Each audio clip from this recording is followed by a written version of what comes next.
pray. Gracious God, as we have gathered here on this Veterans Day, we first of all remember those who have given the ultimate sacrifice to preserve for us the freedoms which we celebrate and which we live this day. We pray that you will bless their honor and their memory, and that you will bless all who serve this country around this world.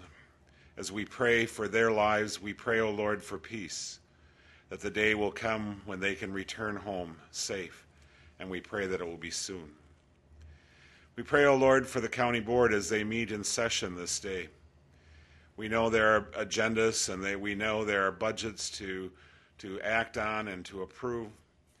And as decisions are made, we pray that the words of Amos will ring in their ears, that they will let justice roll down like living streams. As we gather here today, we also gather to honor one of our loved ones, Phil Otney.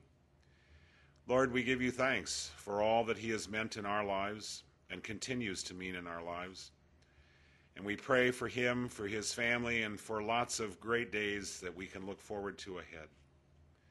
And so on this great day, we just say thank you, and we ask that you will bless us. In the name of Jesus our Lord, amen.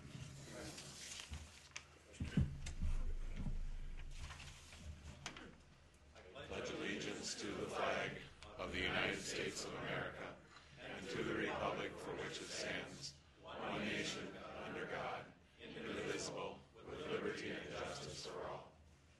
Do you want me to stay up here? Because I'm going to... You have the roll call.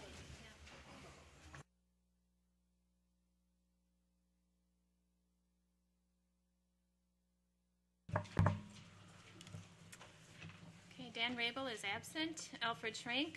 Present. Julie Spear. Here. Joel Hurchin. Here. Bill Peavy. Here. Gerald Peterson. Here. Charlie Grant. Present. Greg Telejohn. Here. Roger Larson. Here. Dick King. Here. Frederick Horn. Here. John Mortensen. Here. Esther Wentz. Here. Jean Ritz. Here. David Peterson. Here. David Osnes. Here. Lauren Sather. Here. Richard Marzoff. Here. Sharon Norton Bauman. Here. Peter Post. Here. Roger Rebholz is absent. Bill Cranmer. Daryl Standifer. Here. John Borup. Here. Clarence Malick. Here. Steve Hermson is absent. Kenneth Colby. Here.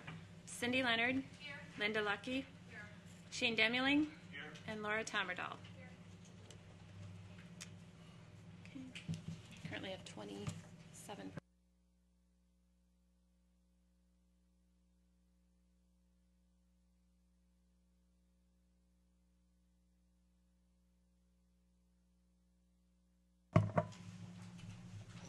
Okay, Reverend, you want to? It is my privilege this morning to be the first to speak in this time when you have chosen to honor our friend, Phil Otney. I thought about what to say this morning, even though I wasn't told I was going to say anything. Thought about what to say, and in a way, in the last several months, our country has experienced some of the things that are worst about our country in the political campaigns. As dig against dig was brought up and bad things were resurrected in terms of tearing the other person down. Just the opposite of that is true this morning as we celebrate Phil and his life. When he started his coaching career many years ago now, it was not to gain recognition. It was not to say that he could become a member of the Wisconsin Coaches Hall of Fame or anything else. It was all about teaching kids, helping them learn, and helping them grow. Football teams would learn more than just X's and O's. They would learn about life. They would learn about being responsible citizens, of giving their best for Coach O. Along the way, as our children learned, so did we. We learned about a man who cared passionately about his kids, not only the 4 he raised in his home, but the others that he would influence. From little kids in kindergarten who loved Mr. Otney, to big kids as high school seniors and then moving on to jobs beyond Glenwood City. they would still have in their hearts respect for this man you have chosen to honor today. There are many things I could say about Phil that others will probably say as well. But the last thing I would like to say today that I give thanks to God for, beyond watching him bike through Montana or along the Wisconsin River or the lower shores of Michigan, I give thanks that I can call him my brother in Christ. Thank you. Do I introduce the next person? Mike, I think Mike Erickson. Mike Erickson, you are next.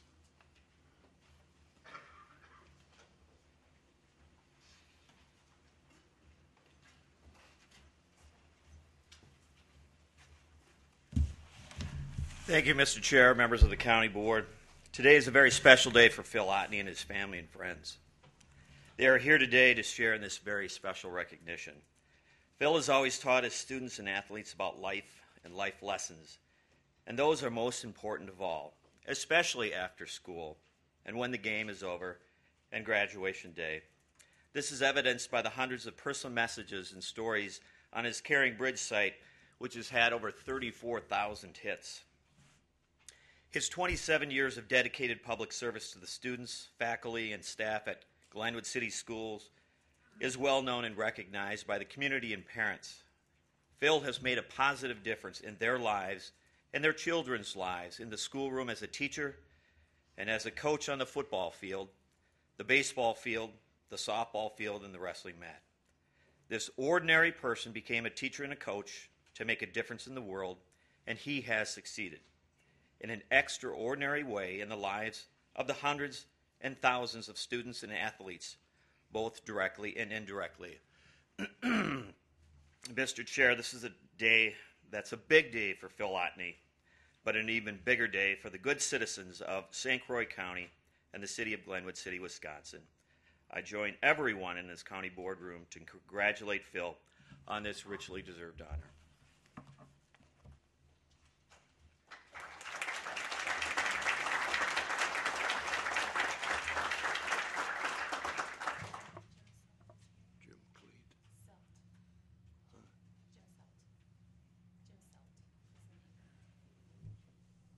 Jim, did you want to come up and say a few words? Jim Selt.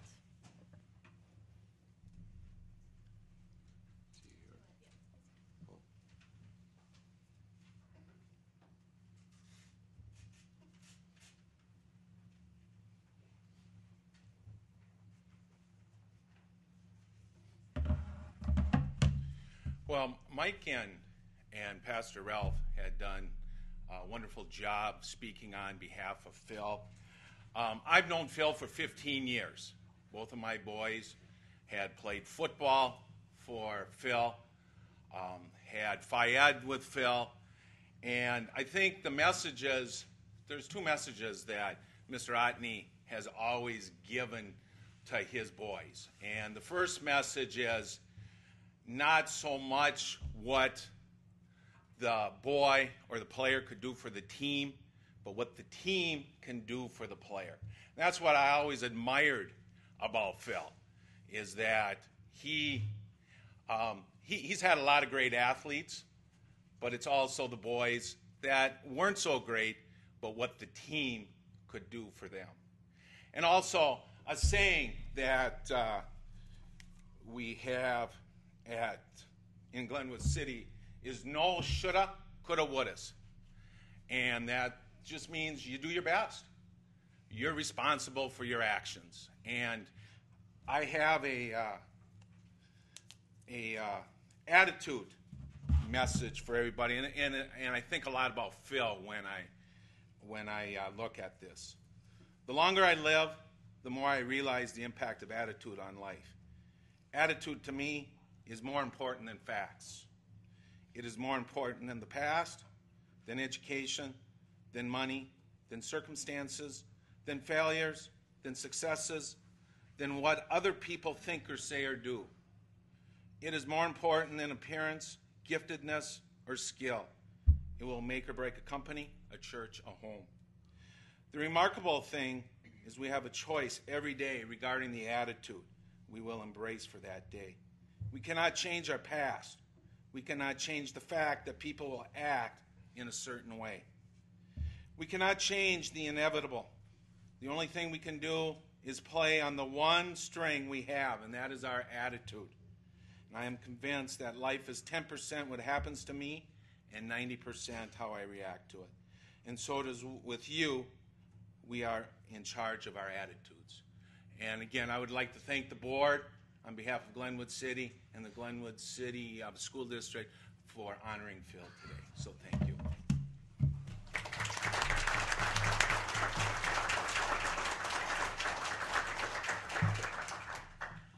Leon Bernscott, do you want to say something?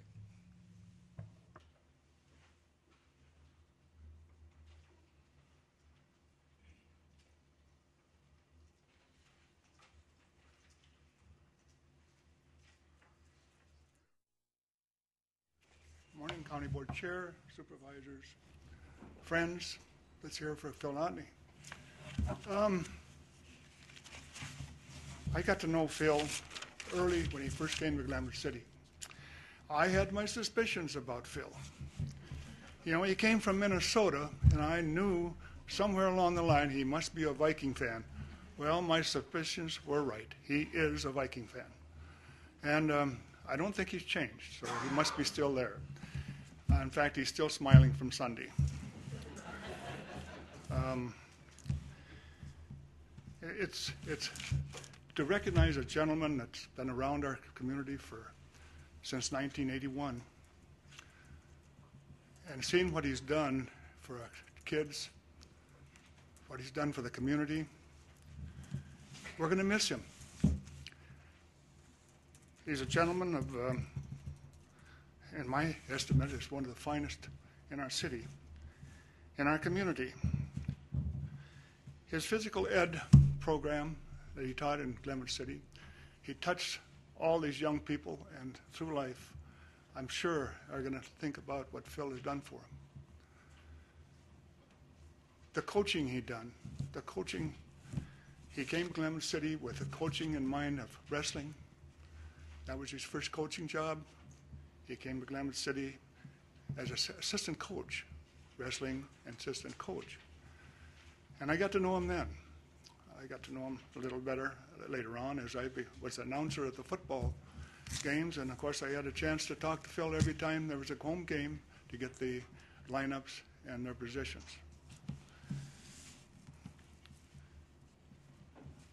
We'll miss Mr. Phil Otney. We miss him for the things he did as a wrestling coach. We miss him for the things he done for the softball coach. We miss him because he was on the city council in Glenwood City. We miss him because he was on the church council. We miss him because Phil was a motivator. We miss that kind of things that goes on in our community. Phil is a leader. We miss that quality. We miss that quality.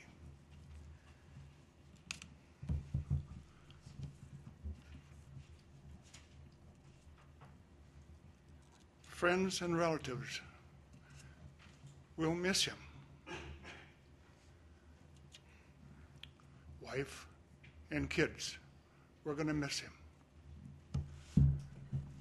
We're going to miss him as a Christian. We'll miss him. There's only one that's going to not miss him, and that's our God. Phil is going to be with him. Thank you.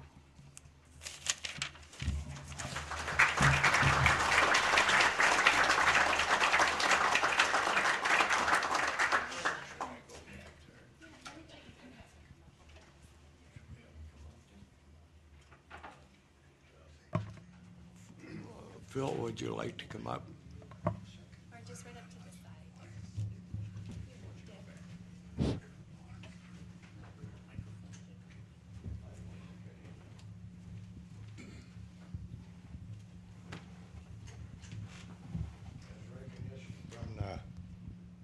St. Croix County Board for all your wonderful things that you have done for the city of youth, for the city of Glenwood City. We present this plaque. Roger Rebels is the chairman. I'm just the vice chairman, but he signed it and everything. And we sure appreciate it.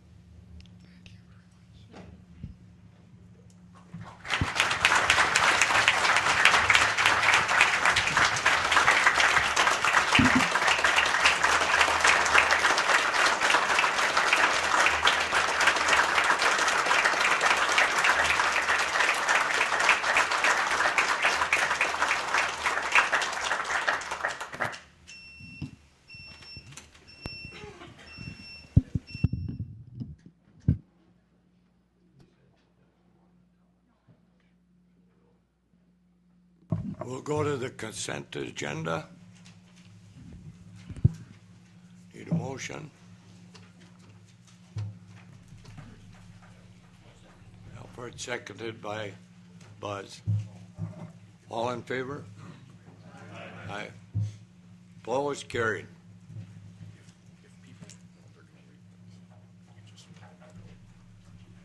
Okay.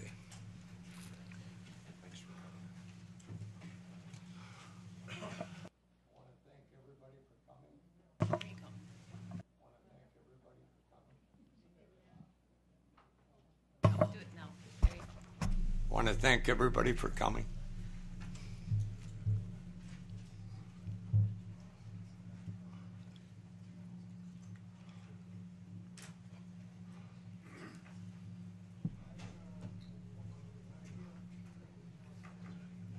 Did you want to take a little break to set up the projector, or do you give us I a minute? think good. Have Chuck give his report. We'll have the Legion is gonna. The Legion is gonna. Yeah.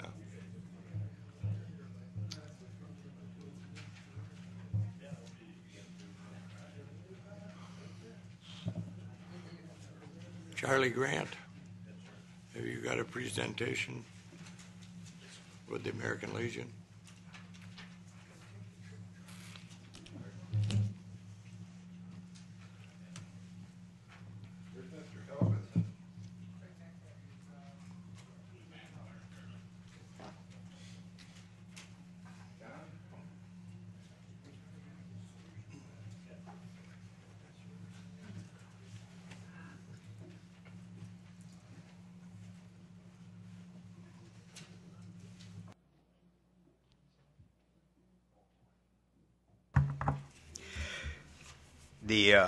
As I probably told you all last month, the St. Croix County American Legion has a golf tournament in the summer. I think I've seen some of the faces, Mr. King, at that golf tournament.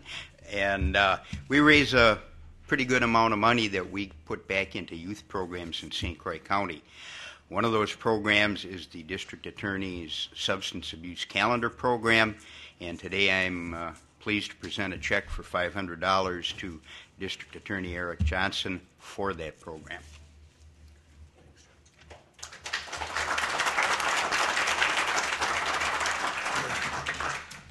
We started this program in 1990, and 18 years ago, and Charlie, on behalf of the Legion, has given a check every year for that. And Charlie, the program, or the Legion's been our biggest, or I want to say we get more money, but they've been our most consistent sponsor. So thank you, Charlie, on behalf of the Legion. Thank you for everything. I should note that this year we received over 1,500 posters for Kids Again. So program still is doing well. And for those of you that were judges, thank you.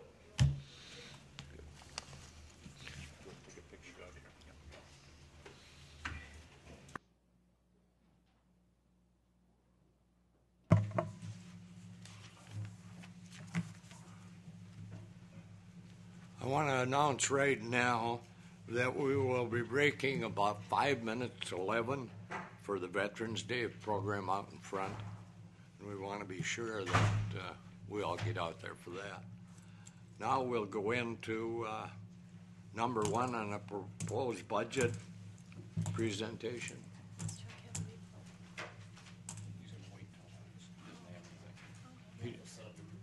Yeah. He didn't want to say anything. So.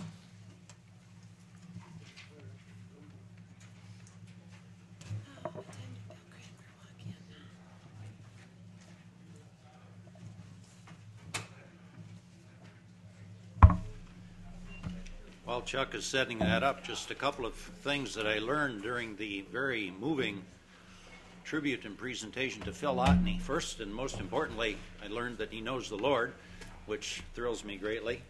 Second of all, obviously, is the fact that he's also a Vikings fan, so we share some pleasure in Sunday's game, and at least that gives me a little bit of an emotional boost to launch into this presentation.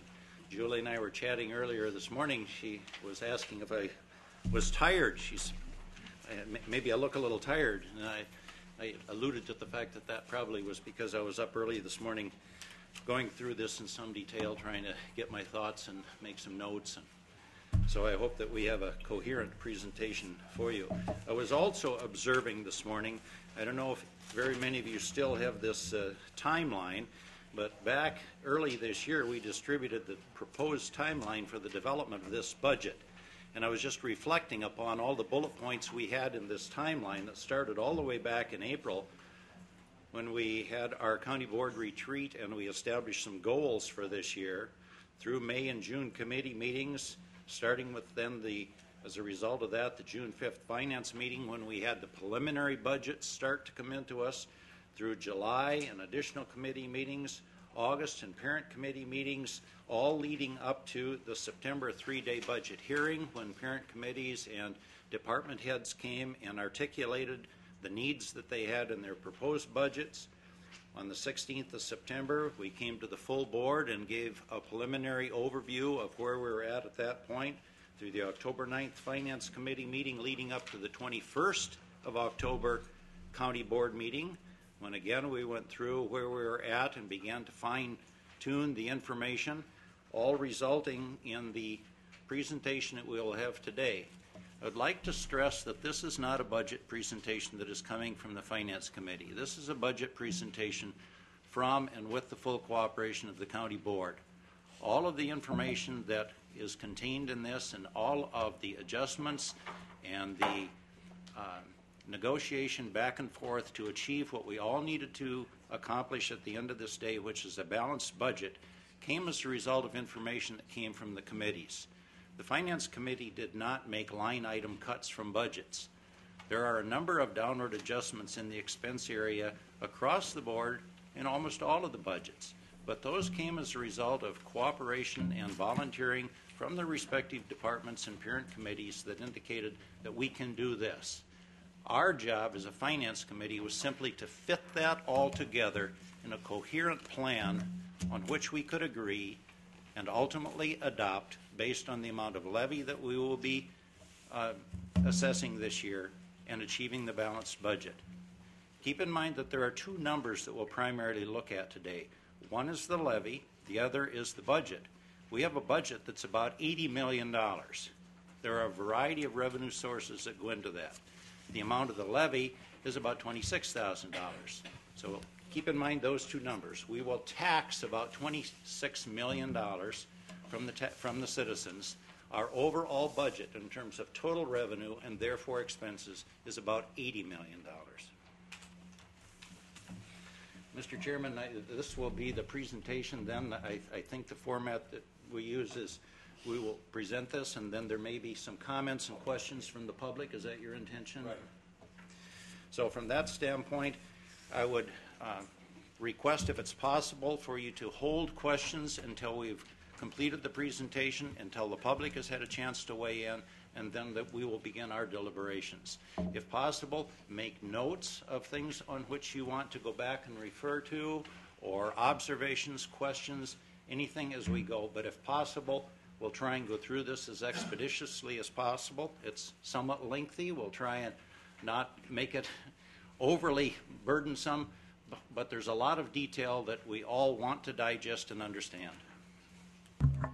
Mr. Standifer, we've got a handout which appears to be paper copies of the slides. That's correct. Is it exactly the same? So if we have a question, we can refer to the slide number in the lower right-hand That's corner correct. to come back to it? That's correct. Okay, thank you. This is the proposed 2009 budget then presented to the full county board from the Finance Committee. As I indicated, it's a cooperative budget prepared with all of the other committees and the department heads. There has been a lot of work that's gone into this from a staff standpoint, and certainly without the cooperation and the hard work of staff, this budget presentation would not be possible. I'm hesitant to single out particular people because there have been a lot of people that have worked on it, but certainly it goes without saying that both Michelle and Chuck have put countless hours and time into this, and with a great amount of good grace have been willing to go back and recalculate and refigure things as circumstances would change. So I just want everyone to know that there's been a lot of shared effort in this, and I certainly appreciate Chuck and Michelle. The department budgets were developed, as you recall, coming from what I earlier referred to as our goal-setting session with reduction amounts in 5 and 10%. This was primarily designed to focus as much as possible on priorities. Can we prioritize? If we're required to cut, and it was obvious that we were not going to be able to sustain all of the requests that came in, where would those cuts come from? We don't have a good methodology of prioritizing programs and services, but that was an attempt to do that, and I think that process was meaningful. Even though across the board, the ultimate budget does not necessarily reflect a 5 or a 10% reduction, it did get our thought process going in the direction of priorities. Our net new construction this year came in, as I'm sure you recall, slightly under the 2% levy limit. It came in at 1.987. That meant that we could levy 2%. As we were in the budget preparation process, the City of Hudson did in fact decertify the TID district that established the new industrial park on Hanley Road. That decertification was certainly good news. It was an early decertification, was certainly good news for the county because it resulted in a couple things. One, it resulted in the increase amount of 1.01% in terms of our levy as far as the levy limit. So in other words, it was a 50% increase in the amount that we could increase up to a total of 3.01. And it also provided over $700,000 of one-time additional liquidity as far as our reserves are concerned. The immediate impact of that is there is about a $26,000 line item in the budget right now that increases our interest income. So those were very good pieces of information. It was unknown when we started the process, but that decertification was good news. Just as a comparison, here are some other net new construction numbers. You can see our contiguous counties have done Polk and Pierce, and we usually throw in Dane because that is our capital city. Our county tax base, we currently have total equalized valuation for 2008 of $8.7 billion. Our change in equalized valuation is $134 million, which is up 1.56%. And the Finance Committee in this budget and from the very beginning proposed that we do in fact levy to the maximum that we can under the levy cap. As I indicated, that started out, of course, to be 2%. It now is 3.1%.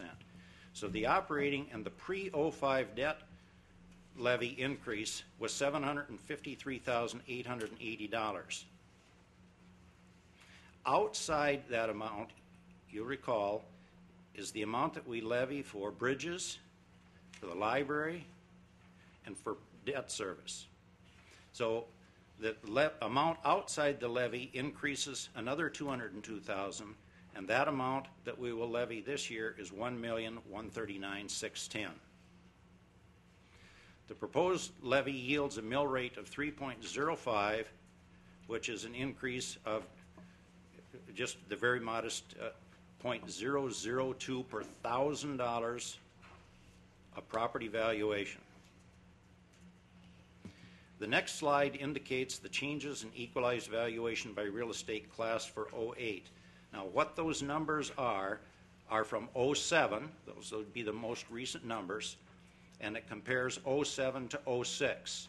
So the numbers that we use for '08 are the '07 numbers, and the change is comparing '07 to '06.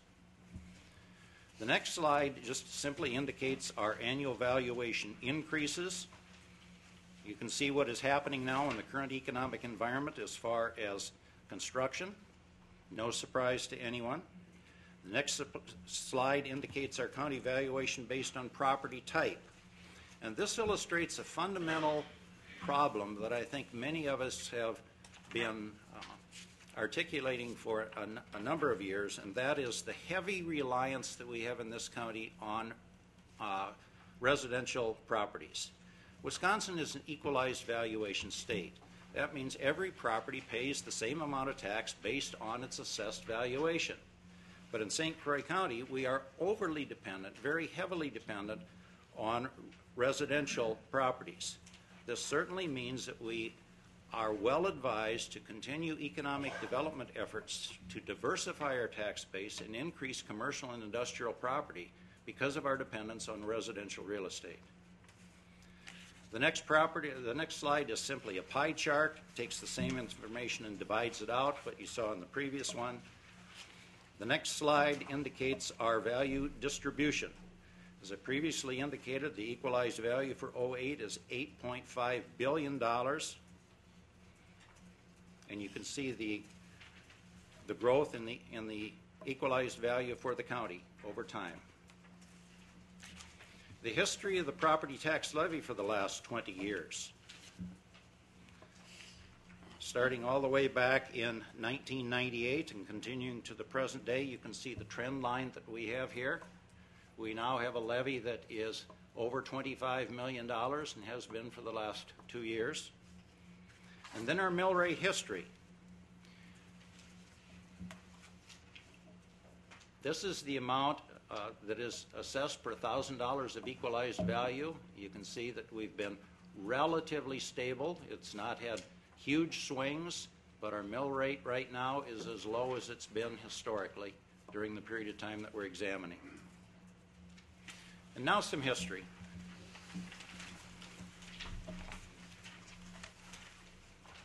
When we began our budget review back in September as a result of all of the requests coming in from the parent committees, and I previously indicated the amount of construction and the amount that we would be levying, the summary at that point was that we had identified revenue sources of over $79 million, but expenditure requests coming in from the committees of over $83 million. So at that point, we had identified out of the blocks what our hole was. We had requests to spend $3.4 million in what we had identified revenue sources. Now, our budget this year is down significantly from previous year in terms of its gross dollars. And that's why I earlier said keep in mind two numbers, the levy amount that we tax and the total size of the budget. And our budget this year is down significantly because of the movement of long-term care. So right out of the blocks, our budget went from over a $90 million budget down to about an $80 million. You recall all of that. That didn't impact the levy, but that was a gross reduction in the overall budget. As we started this process, we indicated that there would be no proposed borrowing in the '09 budget. We did, in fact, complete this year the borrowing, and at the last meeting did, in fact, accept the bids for the bonds that were sold for the roof on this building and for the heating and air conditioning. That's in this year. So next year we do have debt service factored in, but we're proposing no borrowing. The committee was very reluctant to turn to reserves in the current economic environment. Bob Moore, our economic advisor, stressed with great vigor when he was here at our last meeting the desirability of maintaining liquidity and our liquidity posture in a declining economic environment. Certainly, we're looking at the possibility of some recessionary factors. We were able to maintain our Moody's rating of AA3, primarily because we have been so diligent in maintaining those reserves and our liquidity. And coming up on the horizon are several unknowns. At this point, we don't know what the depth of the recession will be in terms of tax delinquencies, but that's certainly a factor. We don't know what the continued contraction of consumer spending will be as it relates to sales tax, but that's certainly a factor. And we do know that there are some sticks above the water that will later highlight a little bit with respect to some issues that we've already discovered on water leakage on this building in addition to the roof itself. We're trying to get our arms around that figure, but the fascia and the brick on this building is letting water in, and that needs to be addressed before the roof is put on. So that's still at this point an unknown. Budget issues and concerns. There's approximately $1.6 million that's applied to this budget from surplus. Now keep in mind when we say applied from surplus, those are not fund balances. Those are dollars that have already been levied, have been carried forward, and are applied to bring this down, and that number is 1.6. The detail of that, which we can go to later when we get into our discussion period and where those come from, will be found on page 3 of your overall budget summary, the detail of where those surplus dollars come from. This budget contains the as-is 72-bed nursing home as presented by Health and Human Services. The economy and what its impact on revenues will be, I previously touched on. Keep in mind that we're still in one open negotiation with the labor contract. That's with the LAW union. There is nothing in this budget that anticipates what that settlement will be, because obviously we don't know what that settlement will be, but I think it's reasonable to expect that that settlement will be more than zero. So keep in mind that that's another use for some funds. We did maintain our bond rating. We know that there are some supply costs that are going up. While there's been some relief in the petroleum area, salt costs for highway have taken a significant spike. There are 5 positions that have been eliminated by the respective department budgets that have come in. And the first year funding of the retirement health savings account is part of this budget. We do have some initial funding to begin that transition into the high deductible plan, which ultimately will save us significant dollars in the healthcare area. Briefly, we'd like to walk through what the expense changes are from the original proposed budgets to the budget that's in front of you today. We'll just take a snapshot of what those changes are from the first presentation to where we are today. And without belaboring the detail, which you can look at, I would just like to highlight where those have gone. You can see the reductions. We've reduced county board from 74,100 to 70,000. Circuit court is reduced from 635 to 617. The drug court declines from 111 requests to 107. Clerk of court goes down from 1,003,000 to 1,255,000. Medical examiner goes from 140 to 129. Administrative coordinator declines from 161 to 152. County clerk declines from 264 to 257. Human resources from 399 to 381. IT area declines from 976 to 913. The finance area goes down from 403 to 392. County treasurer's budget goes from 236 down to 227. District attorney and victim witness both go down. District attorney from 739 to 714, victim witness from 275 to 216. Corp counsel declines from 445 to 439. Register of deeds declines from 416 to 340. The real property lister drops from 181 to 156. Building services declines from $2,007,000 to $2,491,000. The risk management area goes from $1 million to $1.8 to $1.5 million. Yeah, there we go. And there is the initial funding that goes into the high deductible plan, the retirement health savings funding, the 166.9 that's put into that area. So our total general government is now $10,554,000. Public safety. As we began to put this budget together, it was obvious that we couldn't sustain all of the requests that were coming in, and in consultation with the sheriff, he felt he could do $350,000 of cuts. Sheriff goes from $5,700,000 to $5,400,000. The jail goes from $3,500,000 to $3,300,000. Public safety expense in other departments, including emergency communication, goes down. You can see from $1,600,000 to $1,500,000. Emergency management from 96 to 120, and the reason for that was because of an increase in grant expenses, I recall, right? Yes. Is that what it was? So our total public safety expenditures are an additional $10 million. The HHS area, some of these, just for accounting purposes, are lumped under that area from a budget standpoint. You can see the reductions in hazardous waste, in child support, in veterans service, Department on Aging, Health and Human Services, and in consultation with Fred, he felt that the amount of reduction could be $350,000. From a very practical standpoint, you need to understand that that $350,000 was achieved, but it was achieved with the line item of expense cuts received of the $264 and an additional $85,000 of revenue that they were able to discover. So that is the $350,000 that comes from HHS. You can see the farm fund. This is simply an accounting shift. We already were receiving that rent. It just now appears in this category. Nursing home from $6 million to $5,800,000. So our total health HHS area is $27,400,000. The highway department. The original budget was reduced $400,000. The $400,000 was a number that was suggested by Highway in terms of what can you guys do.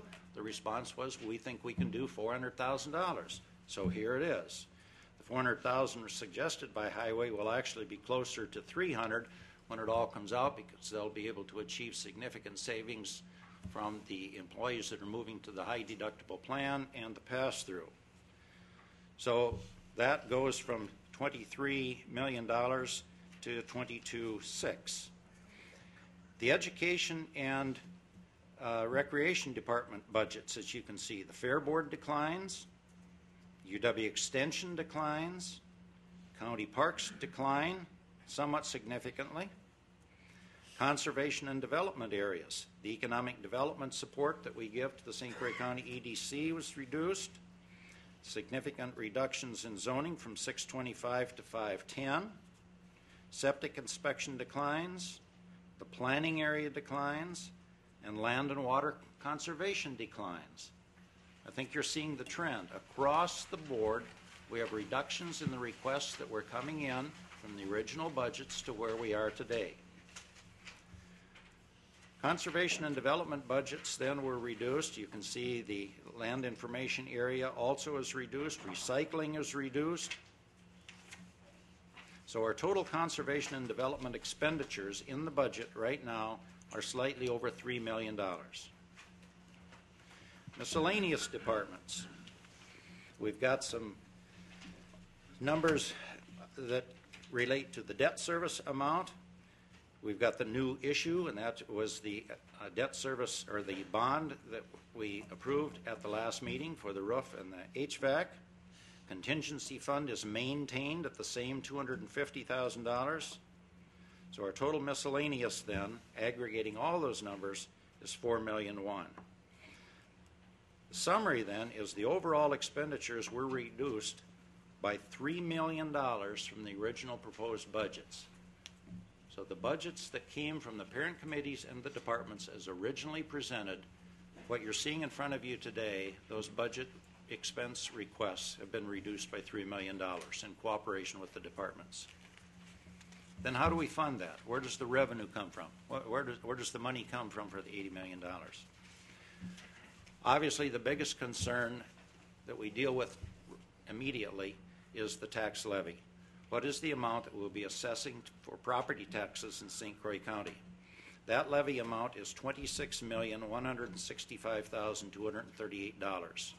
Now, you will recall earlier that is made up of the amount that we will levy based on the levy limit of 2%, the increase of 1.1% from the closing down of the TID district, and then the amount that we levy outside the levy caps for bridges, for debt service, and for the library. That total amount then that we would levy is $26,165,238. Delinquent taxes we have left the same because there is really no way to calculate with any kind of algorithm what that delinquency might be. The adjustment that we made in taxes was in the sales tax area.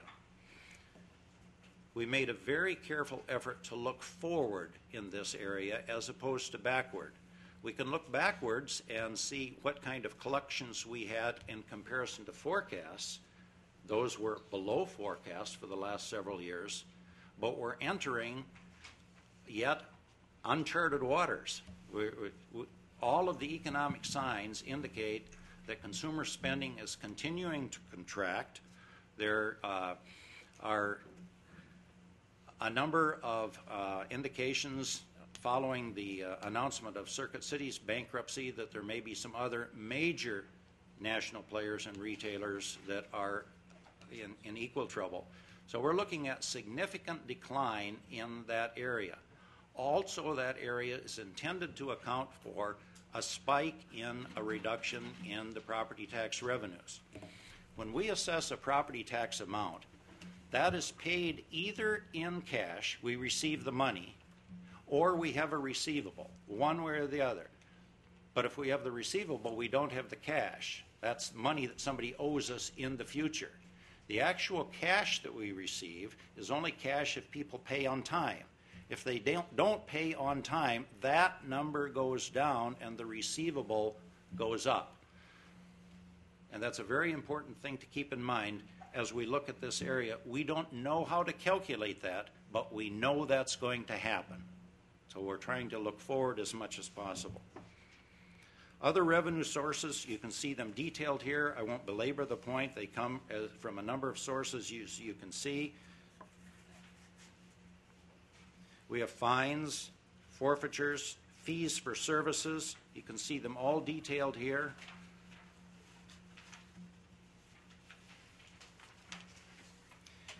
And then we come down to interest on our investments. And here you can see appearing a number of $26,000. That $26,000 is the approximate amount of increased interest income we will be able to calculate because of the closing down of the Hudson TID district. Those investable funds, which don't appear in the fund balances at this point because we're dealing with 07 audited fund balances, will enable us to have approximately $26,000 of additional revenue. So that is what I earlier indicated was certainly good news. Our expenses then, our revenues, I'm looking at, I wrote the expenses. Our revenues are $78 million, but keep in mind that we had just completed our expense review and the expenses were $80,152,987. So at this point you can say, well, wait a minute, we still don't have a balanced budget. We have revenues of $78,499,000 and expenses of $80,152,000. It's at this point that the surpluses are applied. And the surpluses were the amounts of carryover from previous budgets, dollars that we had already levied but were unspent. And that is what appears in page 3 here, and that was the amount of the approximately $1,006,000. Our overall revenues increased by $339,000, and our budget is now balanced then at the expense number that I previously referenced, the $80,152,987. So by applying the carryover funds, revenues and expenses now balance, and here is where you can see that. The surplus applied is the $1,532,000 plus the revenue sources of $78,499,000. That equals our total revenue and surplus applied of the $79,813. plus the adjustments in revenue of the 339 gives us total revenue and surplus of the 80,152,000. So our expenses and our revenues balance. And in bankeries, that's a good thing. Our overall budget then, as you can see when we started, just by way of review, our revenues were $79 million, but our expenses were $83 million. The difference was $3.4 million. That's what cooperatively we needed to deal with. We have dealt with it, and as we present this budget here to you today, we have revenues and expenses of $80,152,987, and it balances. Then just a quick walkthrough, just again as background information. Here's a snapshot of our fund balances over the years, where those fund balances have been. As I indicated, our investment advisor was very complimentary on the maintenance of fund balances that we have, very cautionary in terms of the use of fund balances as we're entering the environment that we are in, and this budget is presented to you with that philosophy. We have not used fund balances. We have maintained that liquidity posture. We have maintained those cash reserves. And if we had incurred a decline in our bond rating, as you will recall, Moody's affirmed our current rating of AA3. And we were able to achieve, when we sold our bonds, first of all, we were able to achieve some bids. There have been some municipalities and school districts that have gone to the market in the current environment and have not even received any bids. No one would buy their bonds. We received 6 bids. They were all favorable. We received a good interest rate of 4.02.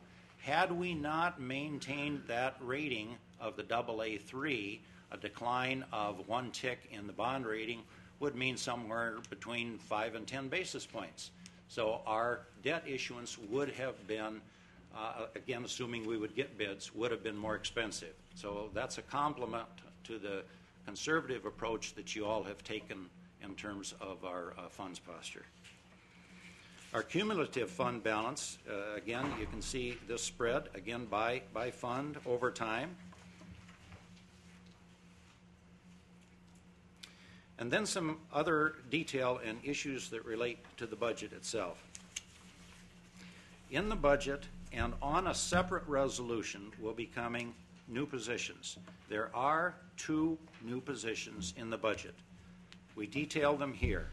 These were strongly requested and articulated by the respective parent committees and department heads. And so in the budget, keep in mind, there is a new position for an economic support specialist.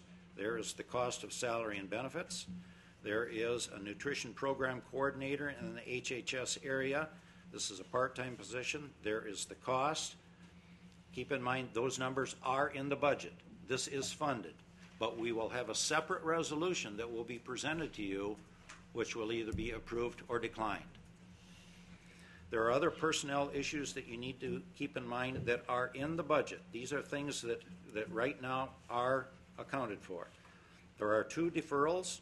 One is delaying a startup position until after the 1st of May. There is another one that is not replacing a retirement that is expected in 2009. There have been 3 positions that have been cut by the respective departments and parent committees. There is 1 position that is left open, but it is unfunded because there is a deployment in Iraq. And there are 2 positions in the budget, previously in the budget, that are not being replaced. That's a summary that is in front of you today. Health insurance area.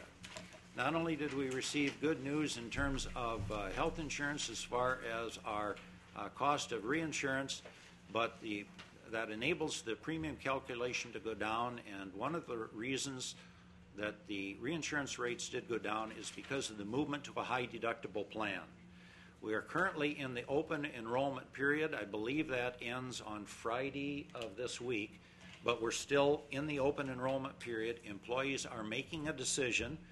The represented employees are making a decision whether or not they're going into the high deductible plan or they're going to maintain the current plan. By the end of this week, we will know what that number is. And at that point, you can begin to calculate what that means. But the good news is that both for employees and the employer, the movement to a high deductible plan will result in cost savings. Here's the calculation of what that premium difference means. I won't belabor you by going through it. This is of more interest to employees that are paying it than anyone else. But suffice it to say, the agreement and cooperation of the respective ASME bargaining units to move in the direction of a high deductible plan is good news for everybody, and we appreciate their cooperation. We still are paying, painfully so, for the impact of the strip search settlement. Here is a spread of when those bonds do in fact get paid in full. Our last payment will be in 2011.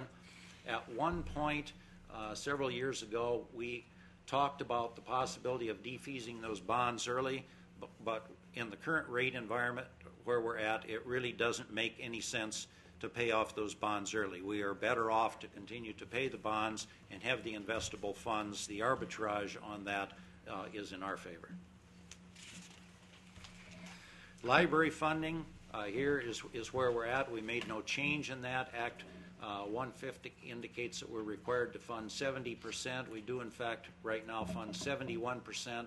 County commitment is up modestly, but again, keep in mind that the library funding, like the bridges, is one of those areas that's outside the levy limit. We levy for it, but it's not under the levy cap. The sales tax comparison. At our last presentation, we spent a fair amount of time talking about sales tax without belaboring the dollar amount. I do want to again confirm that the amount that is in the budget is a reduction from where we first started of 10%. We believe that that is a very prudent and very conservative posture. As I indicated, it is looking forward, not backward. It's recognizing that that amount is going to be significantly less, but we don't know how much less. It's recognizing that there will be tax delinquencies, but we don't know how much tax delinquency. So to indicate that we honestly expect to receive $5.2 million in sales tax revenue just is not sustainable. We know that will not happen. And that's why the reduction of the 10%, which we still believe is prudent and proper.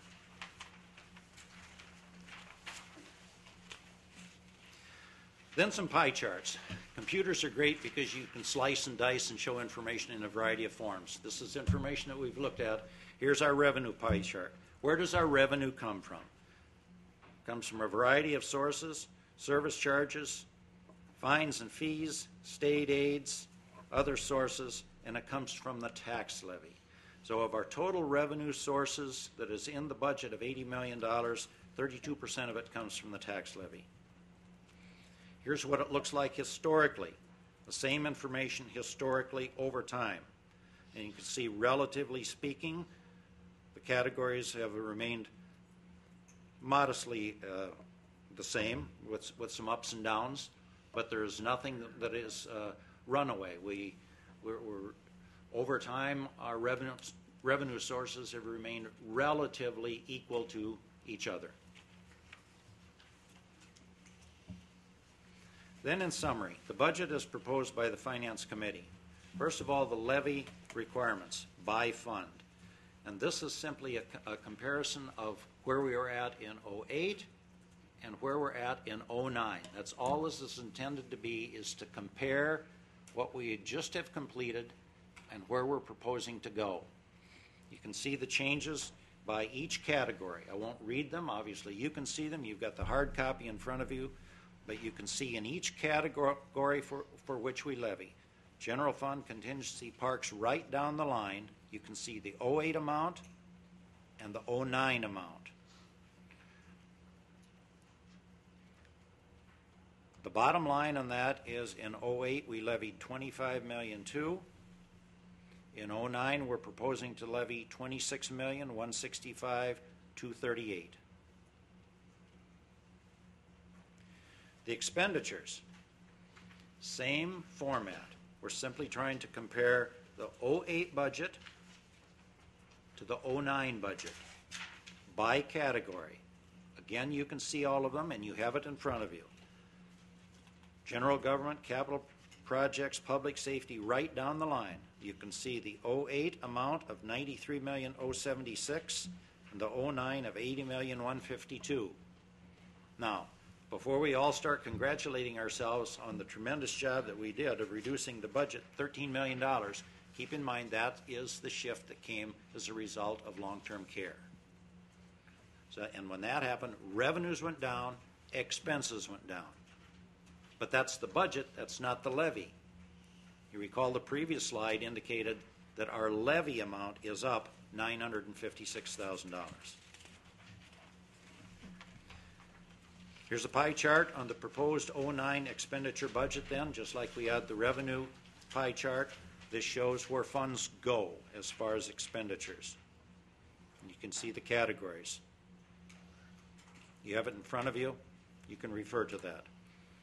And here is the historic trend, the same information over time.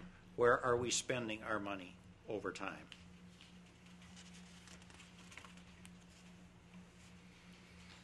The breakdown then of the proposed 09 general government departments, here again is the same comparison. 08 budget, 09 budget. General government in 08 was $10,000,003.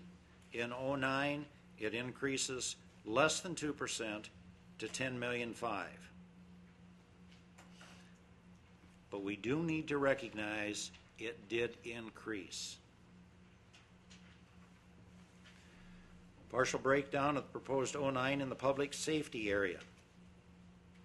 By category, the total is $10,000,006. In 09, it's proposed to be $10,000,005. That is an actual decline of $161,000. The HHS area, 08 to 09. Here's where you see illustrated the significant reduction, but it comes because of the shift of long-term care. The 08 budget is $38,000,008. The 09 budget is $27,000,004. And you can see by category where those changes have occurred. Conservation and Development Departments. Again, the same format. We have a reduction of approaching $400,000 in this area. The 08 budget totaled $3,000,004. The 09 budget is $3 million, $3,038,000. So the overall size of the county budget is one of the things that we hear about from time to time. Sometimes in the public we hear that we have runaway spending and that our budget has been escalating rapidly. Here is your trend line of the total county budget. Now keep in mind, this is not the levy, this is the total budget.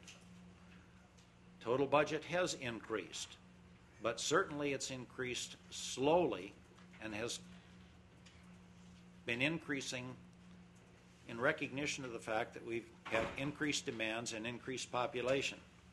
All the way back to 1998, we had a $50 million budget. In 08, we had a budget that was $90 million. It declines this year significantly to an $80 million budget because of the shift in long-term care. But I think the point that is illustrated by this trend over time is that our budget has been, even though modestly increasing from year to year, has been a conservative and well thought out budget and does not exhibit the peaks and valleys and spikes and runaway costs that sometimes we're accused of. What are the highlights? Earlier we indicated that the mill rate does increase to 3.05 per $1,000 of property value. That is up very modestly.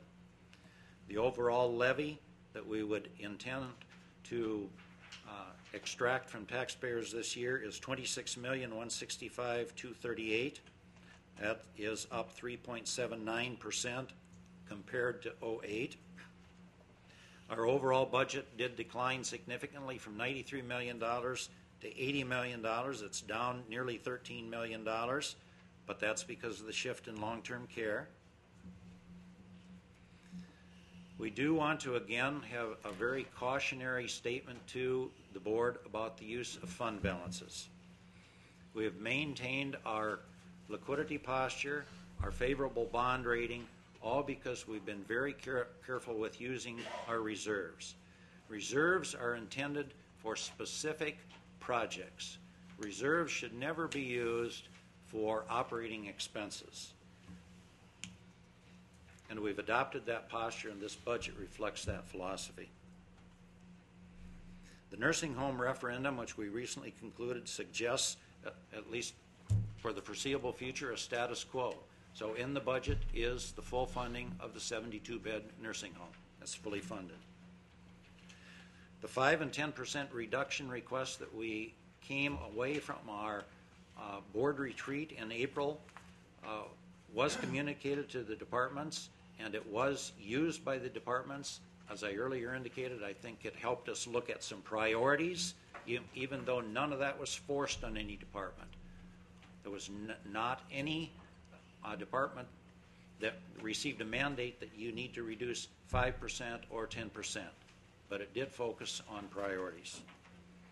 The nursing home levy that is in the budget is $944. That was a significant spike from last year. It's up $684,000. But again, as I indicated, it's fully funded at the 72-bed level. Later, we'll be voting on new position requests. There'll be a separate resolution. I detailed the 2 positions that are in the budget. Their total cost is $66,007. Right now, that's the number that's in the budget.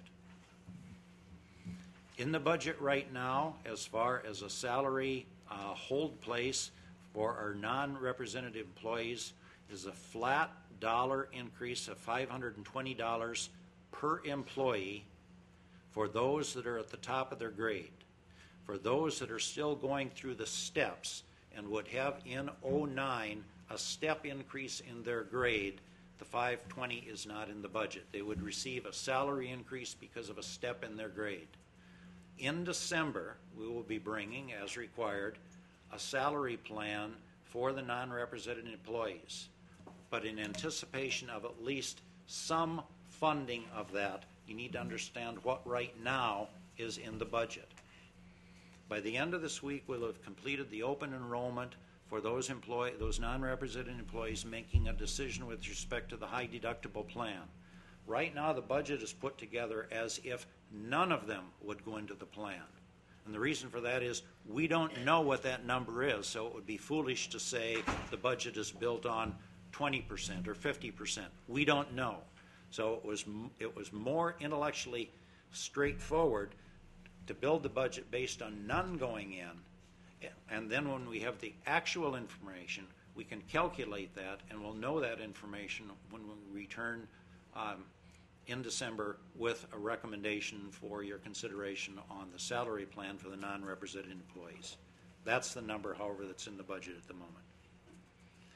There are some sticks above the water. We've been informed that there is a significant water leakage problem in the mortar and the brick fascia of this building.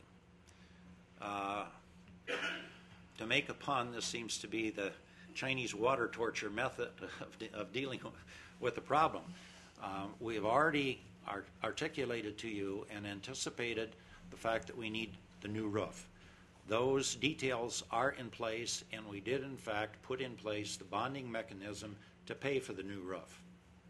Subsequent to that, we have discovered that there is a water leakage problem not on the roof but on the fascia around the building. But as that water is going into the building, prior to putting on the new roof, those problems need to be specifically identified, articulated, costed, and fixed, because we can't put on a new roof and seal in the moisture that is coming into the building.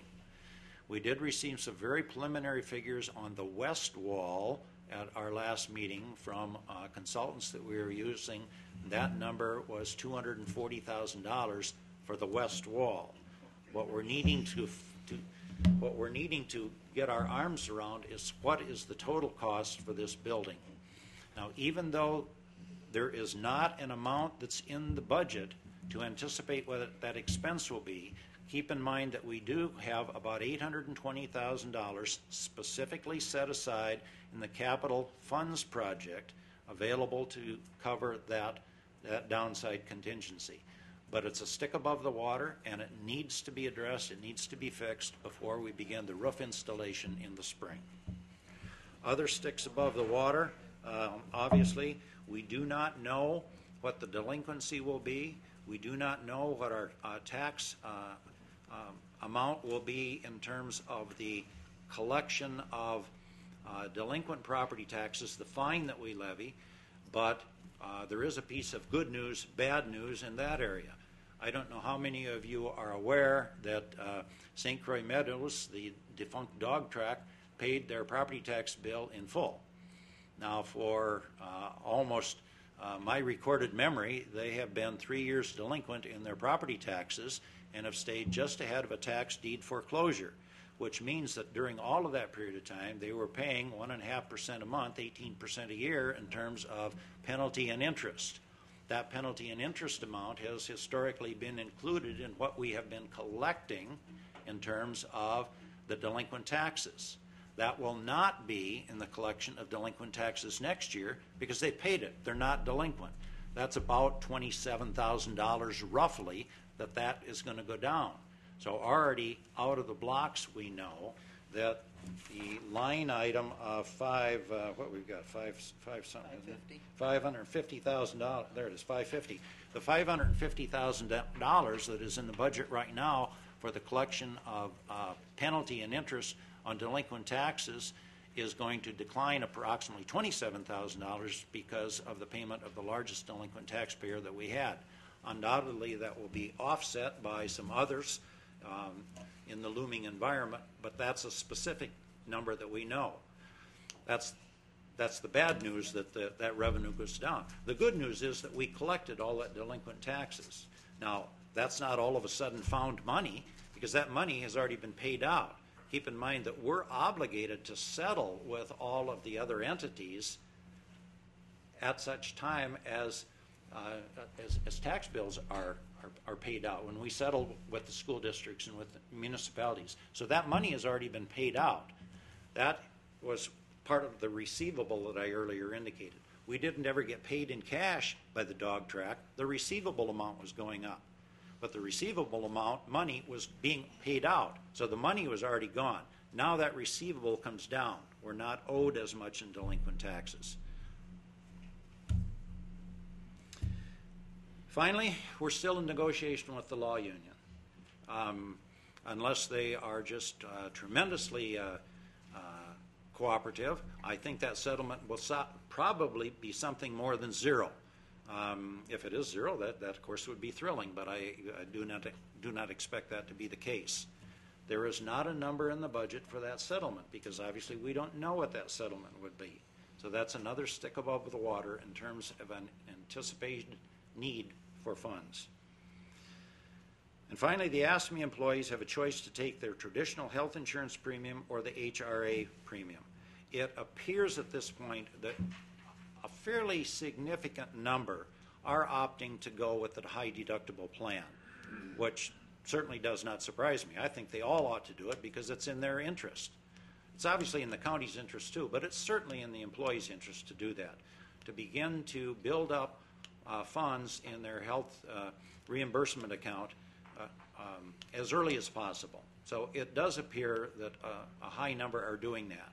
Once that open enrollment period ends, which will be Friday of this week, we then can calculate specifically what that means. Right now in the budget, keep in mind what I said was we anticipated that none would go in there. That's the worst case scenario, if none went in there. Some will, but we didn't know how many. So once we have that actual information, we can calculate that, but that will relieve some pressure on the budget.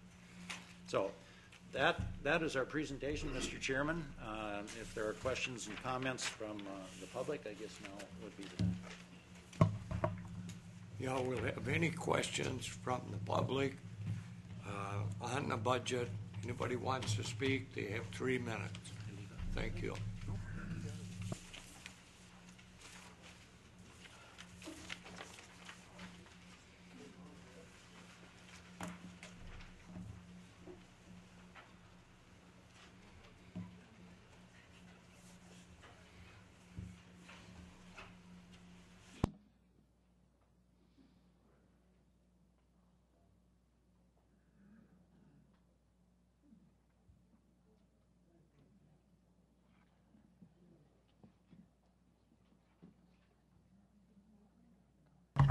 There we go.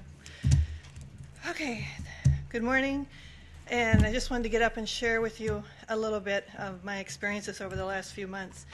I found the results about the nursing home referendum really kind of sobering, considering the very tough environment that we are in economically. I mean, even uncertain. We don't know where this country is going to be 6 months from now, a year from now.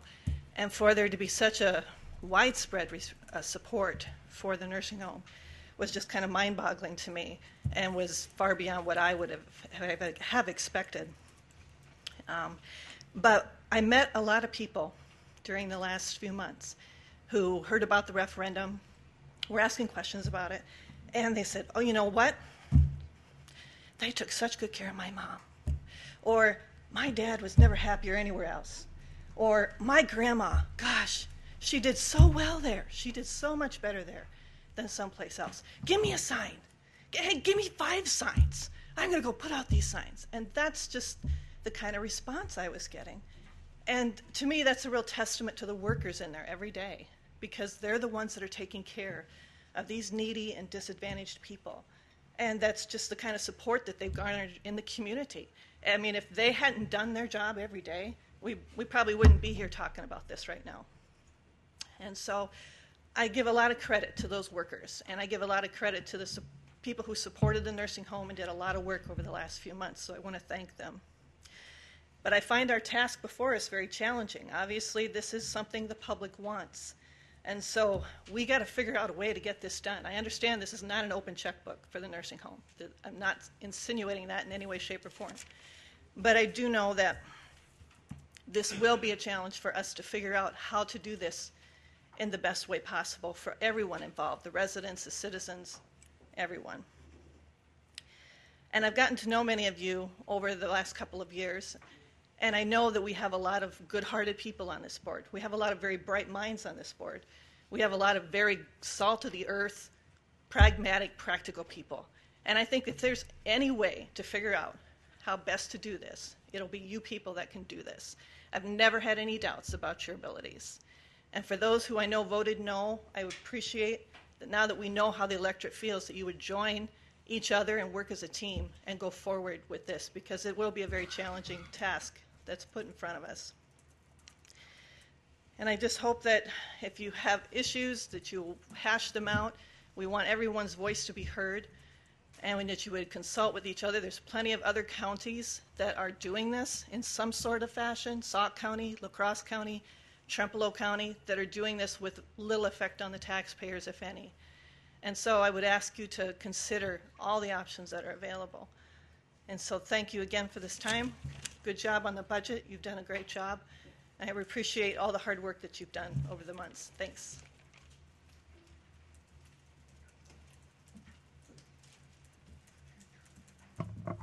Do we have anybody else that cares to make a comment?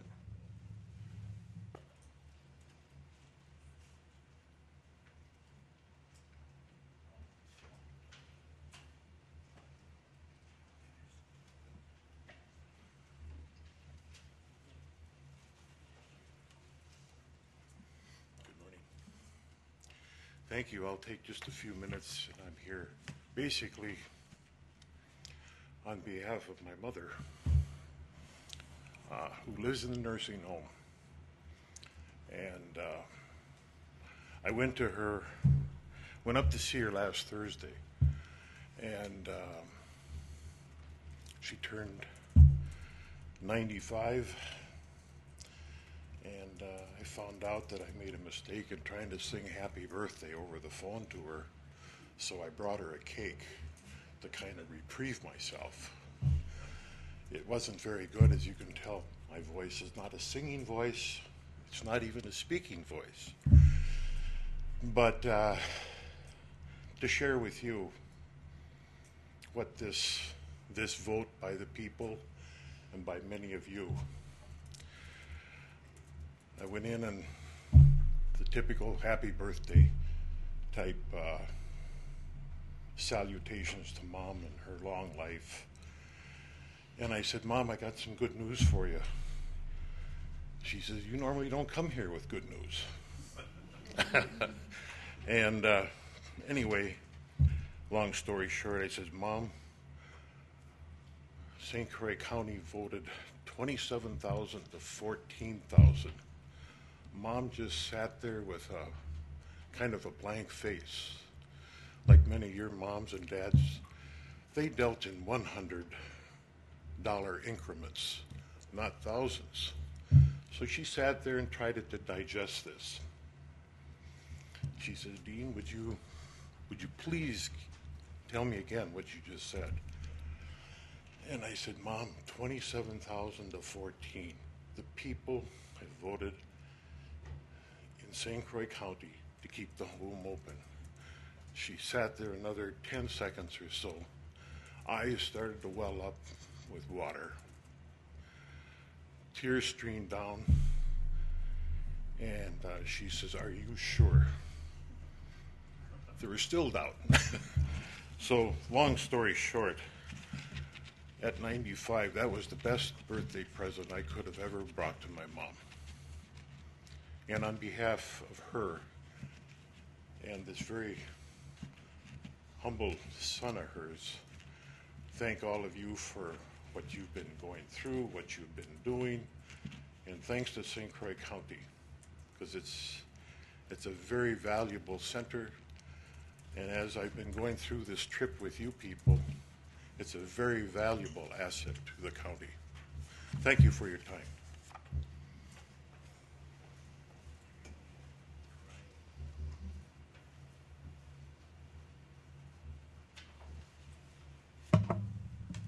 Do we have anybody else that would like to say something on the budget? If not, we will close this portion with the public. Thank you.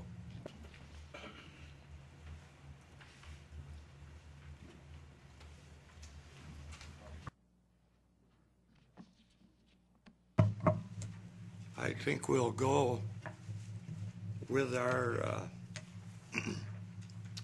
number 2, resolution approving county aid bridges. Who wants to put that on the floor?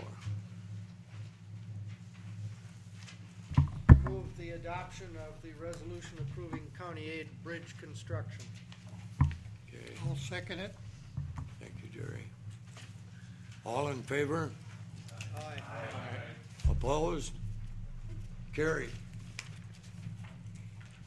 We'll go to number 3, resolution approving county aid construction and maintenance during calendar year 2009. Motion by Charlie Grant, seconded by, okay. Before we proceed with the resolutions, as I look at them, all but number 9 regarding the St. Croix County Fairplex have been signed by the committee members that represented the resolution, and 2 of them are missing the endorsement of the Corporation Council. And I'm wondering if we could go through the resolutions one by one before we proceed with all of them and just find out how the committee members voted and what the Corporation Council's opinion was on those that haven't been signed. We'll do that as I present them and see the resolution on the construction and maintenance, which Charlie Grant brought forward. Could we do a retrospective look at number 2 then? number 2, we all signed that on highway. So that was fully signed. Do you need a second for item number 3? I'll be glad to second it. All right, and all of us signed number 3. So we'll go to,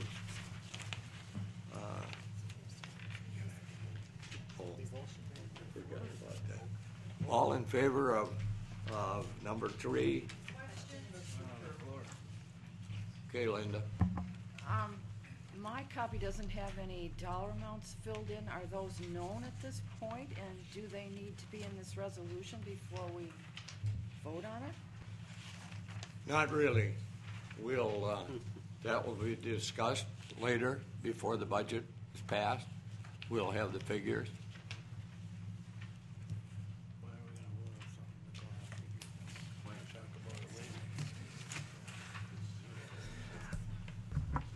I think Mr. Marzolf's point is well taken.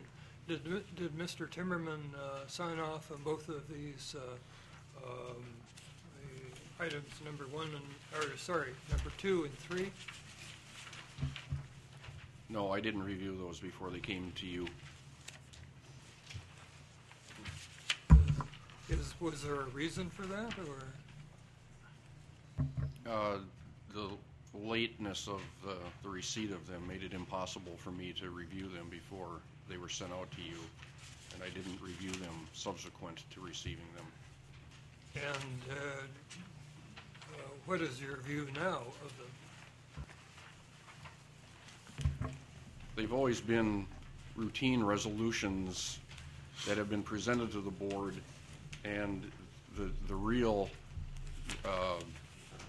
import of those resolutions will come up in discussions of the budget itself and the adoption of the budget itself.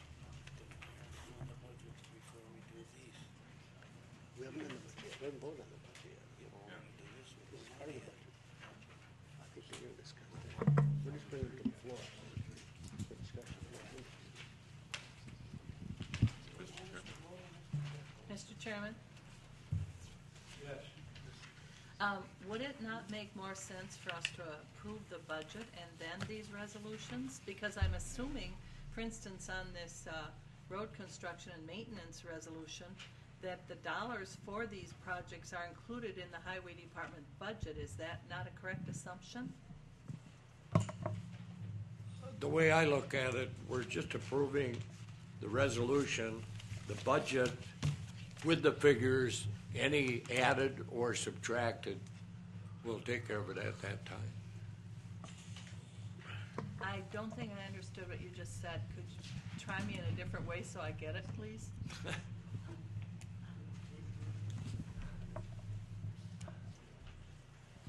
Well, the other way,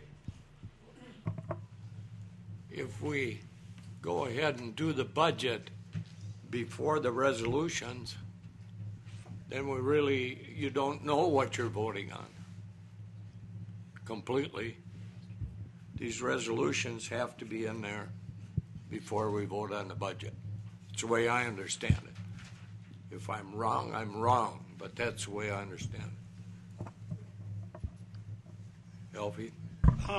The question I'd have on that is just the opposite of what, we have to know what that, in order to pass the resolution, we have to know what the sum of that money is, so that we know what we're voting on. I'd say the resolution would have to come after the budget. Well, we've determined the other way. Anything can be changed before we approve the budget. So, I mean, you're not approving something that we have to approve again when we approve the budget. So, that's the way we see it. But with all due respect, Mr. Chair, the therefore states, now therefore be it resolved that the county board does hereby appropriate the following sums for the purpose herein set forth. It says the following sums, and yet parenthetically, each indicates to be determined. And I think you're asking a lot of a board to vote on a resolution that is presented to us in this manner.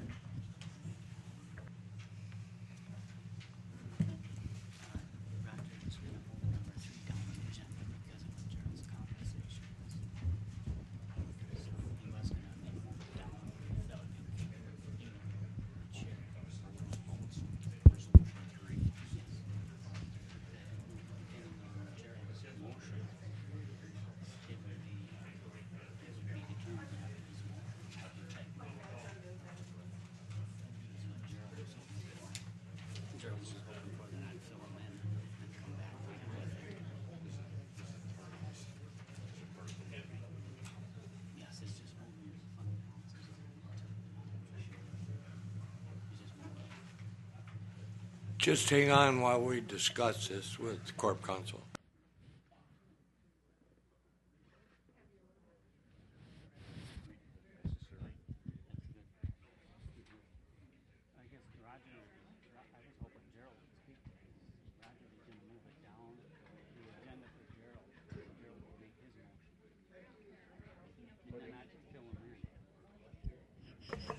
Mr. Chairman, Mr. Chairman,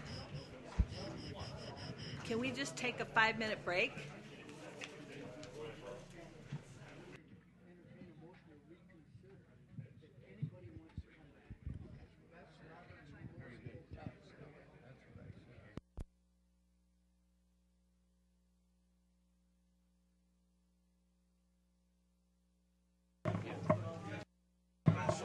We'll take a 5-minute break. Thank you.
Can pass on it anyway because it's not really taking any action. So that's another reason to postpone action on it until later. Okay, we need a motion on that, Charlie, to withdraw you're withdrawing your motion. And Buck, you seconded that. So it's withdrawn at this time. We'll go to number 4. Resolution to modify funding employees' medical plan. That's mine. This one doesn't seem to have the problems of the others, so I move adoption of it. All in favor? Discussion? Thank you. Could we please have a reading on the votes and how they went on this resolution?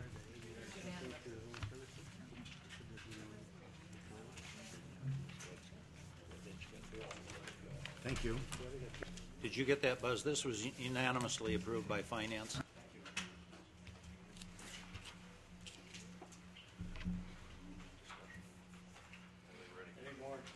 Any more discussion?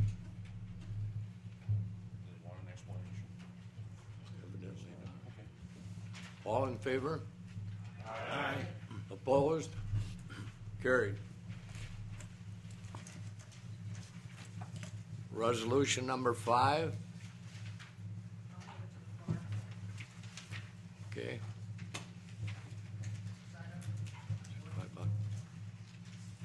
Discussion?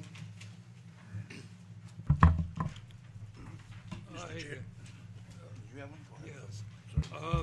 I was wondering what the nutrition program coordinator is going to be doing that was not done before in the Department of Aging.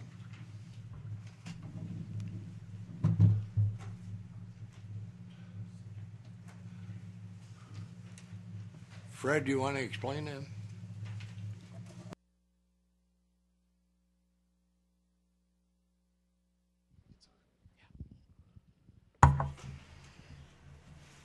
We added $15,000, or earmarked $15,000 in the actually the Department on Aging budget for that specific position. Brad will talk about the duties and responsibilities of that position, but I wanted to remind the board that as part of our long-term care reform process, we have shifted duties that were previously completed through our long-term support unit. And one of the reasons we have this position in the budget is that with the additional duties and responsibilities that Brad will be picking up for managing adult protective services and elders at risk and issues like that that used to be managed by Health and Human Services, let alone all of the additional expanded responsibilities around the Aging and Disability Resource Center, we felt this was a reasonable way to proceed to make sure that the sites had proper oversight. So the nutrition site. So Brad, would you?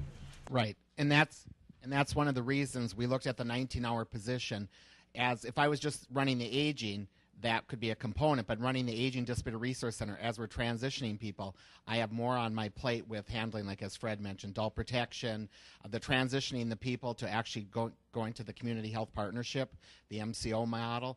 What this also will do is it make us in compliance with the menus, which when I came on here, we did not have the menus checked, which I got with the dietitian, working with them in some of the staffing issues that have come up. Plus, when there's complaints and suggestions on the menus, right now I'm dealing with that, besides with everything else on my plate. And the educational component, that is required under the Older Americans Act for our nutrition program to make sure we're in compliance at our 10 nutrition sites throughout the county. So this position, and it's only 19 hours, 2 days a week, to help with that component of it, the nutrition sites, and also with the home-delivered meals, which are very, very important to the people and to make sure we're in compliance and doing all the things that we're supposed to do right. I'll still be involved with that, but we'll have some assistance there with the 19 hours, and that's why you looked at it.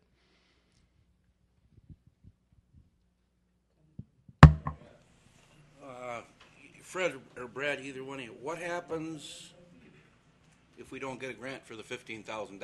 Will this position sunset then?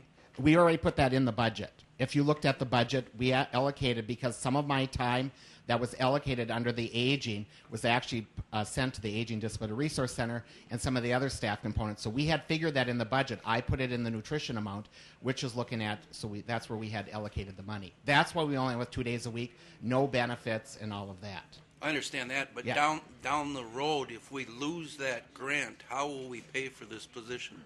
Or will the position sunset? No, we'll continue to, because Older Americans Act is federal funded money. That automatically will be through the nutrition program at the federal level. That money will be there. And then obviously we're looking at donation increases, which we've already done, and some other ways, grant writing, some other availabilities.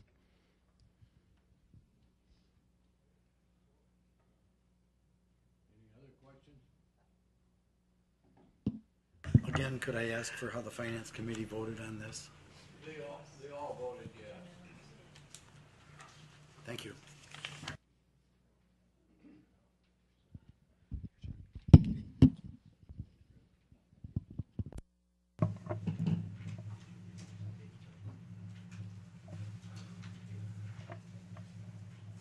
I don't think we should go into, all in favor of that resolution? Opposed? Carried.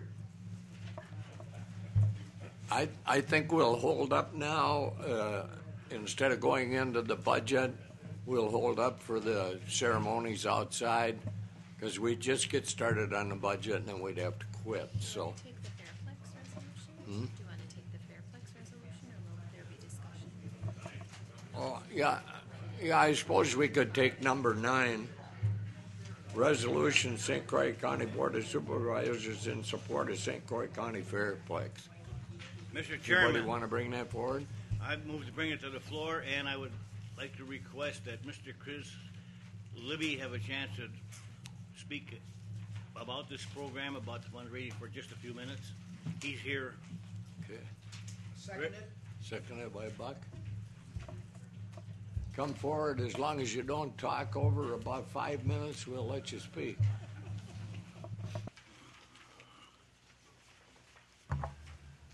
How's that go? The 3 Bs, brief, brilliant, and be gone? There.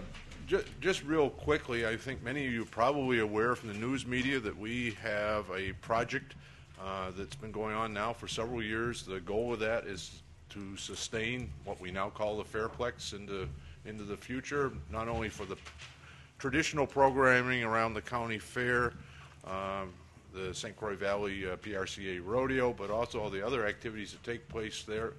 Plus, we feel that with the inclusion of a 4-season multi-purpose building, that we can, in fact, not only we feel this, but the city of Glenwood has come in with us also in support of a project to build this multi-purpose building that would allow a lot of activities throughout the year, programming activities of one kind or another throughout the year, and the city of Glenwood would aid in their economic development, as well as making our facility more attractive for rental. In order to do this, we need to seek money from a variety of sources, and we're aggressively going after not only business donations, but also private donations and foundation donations. And one of the things that foundations are looking for is evidence that you have broad-based community support for your project. Hence the resolution that's on the table for you to look at today. And I guess at this point, I'd answer any questions anyone has. Yes?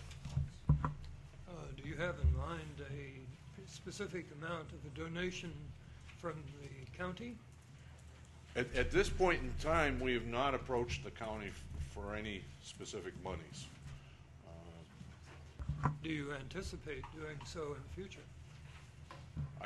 Well, I think the honest answer to that is that we intend to explore all avenues, and certainly if the county was in a position to assist us, that would be a wonderful thing. The focus of our project is totally outside of public money at the present moment. Any other questions or comments? Is there enough room or land available for the future expansion and future thoughts of the operation? Good question. What we did, and I didn't cover this, but what we did to get the ball rolling is we knew we needed to have a plan, and we contracted with a group of engineers out of Milwaukee called the Fair Park Group, and their whole focus in life is designing fairgrounds. And for example, the Washington County Fairgrounds north of Milwaukee is probably their biggest project in the state of Wisconsin. But they've done several other projects as well. We had them look at our project and assess whether we could do what we wanted to do, and then came back with yes and specific plans. And I actually have with me our fundraising brochures, which I'd be happy to share with anyone that would like one, but lays that out in some detail. Any other questions? Well, I would sure appreciate your support. Again, that broad base of support from the county is just super critical, not only from foundations, but also as we talk to individuals and businesses within the county, to be able to say that this is not just the dream of a few people associated with a Fairplex, but it's also a dream for citizens of the greater community. Thank you. Thank you. All in favor of the resolution? Aye. Opposed? Carried. I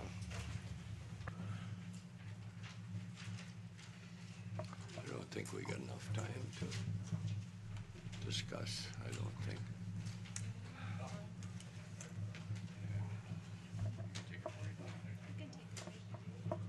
I think we'll take a break now and come back after the ceremonies outside. Thank you.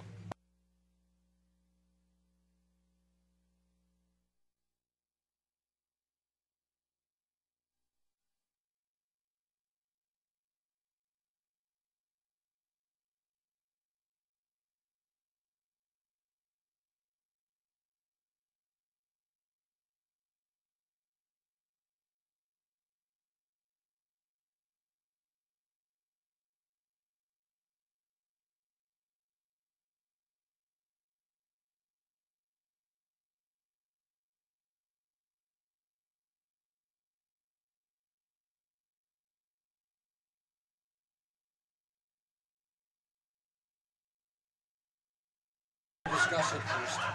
Do we need discussion? I'm ready to vote, but I think there might be some discussion. Okay.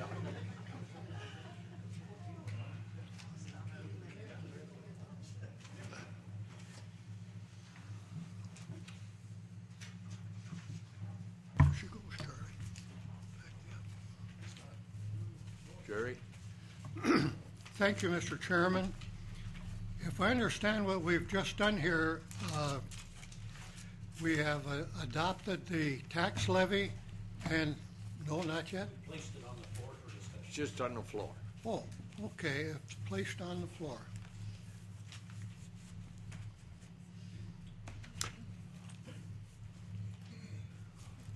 Greg, I have to have some help from you. I don't know if I want to amend it, but I think I do.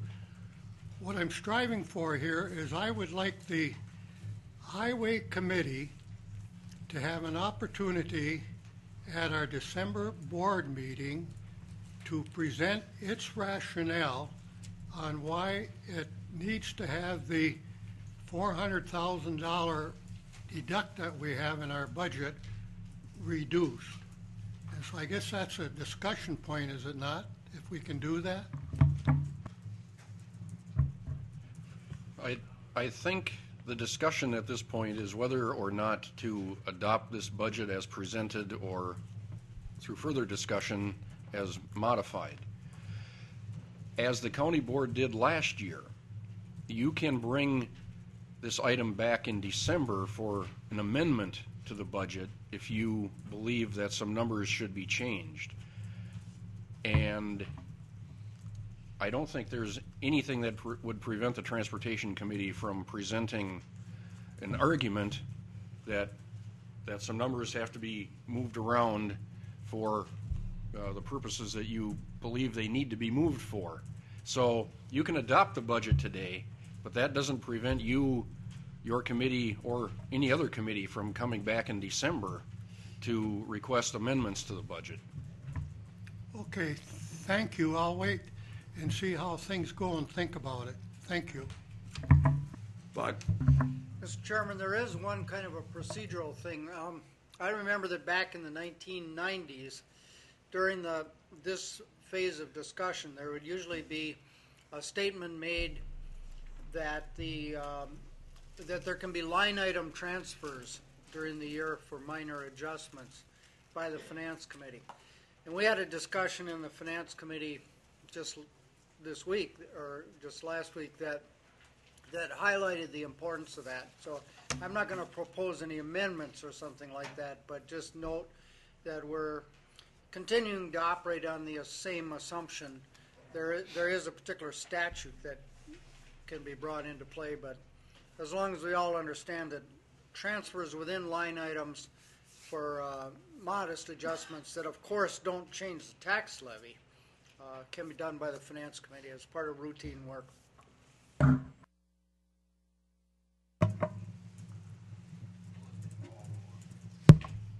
I was on the county board at that time also, and there was a lot of transfers at different times of the year. we feel as a highway committee right now, there's monies there that we would like redistributed to the Sheriff's Department and also Health and Human Services and Highway. And that's what we're going to bring forth today, but now we've decided to postpone this till December, as long as we can do it at that time. Yeah, I wasn't addressing that, Mr. Chairman. Entirely different subject. I understood, Mr. Peterson. Thank you. Okay. Any other discussion? David? Yeah, let's get the ball rolling here. Michelle, on the first page, under the delinquent taxes, that $550, that was the dog track, correct? Not just the dog track, but that's where they were a large contributor to that revenue line. Okay, I misunderstood you. Okay, then if we can go down to the 1, 2, 3, 4, the sixth line from the bottom on page 1. It's marked ADRC revenue. That's 632. That's a grant, I'm assuming? No? That comes directly from the federal government. That's to set up, that's the money that's coming to us. Oh, that's the money that's coming to set up the ADRC. That's, I guess it's a grant, but it's not, I mean, it's going to change it over the years, but it is a grant. So then, but there was nothing in there for Department on Aging? Was there any money that was going to be transferred from that department into ADRC? Department on Aging revenue is on the second page, Yep. Second or third page. Third page, sorry. That represents the total Department on Aging revenues, which includes grants. And we don't have any revenue coming in on the other side, long-term disability? Is that a charge-off from CHP, or how does that work? Do we have anything coming in? Seems to me we've got grants coming in, say, from the top, and then the Department of Aging is bringing some more revenue in on their services. But on the other side of that, with the long-term disability, is there anything coming in for revenues for services charged? Are you referencing Community Health Partners? Because that's not in our budget. That's a separate entity. But I guess my question is that the reason why we don't see any charges from revenue coming in from long-term disability?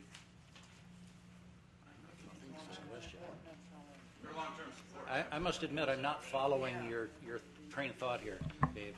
I'm not being critical.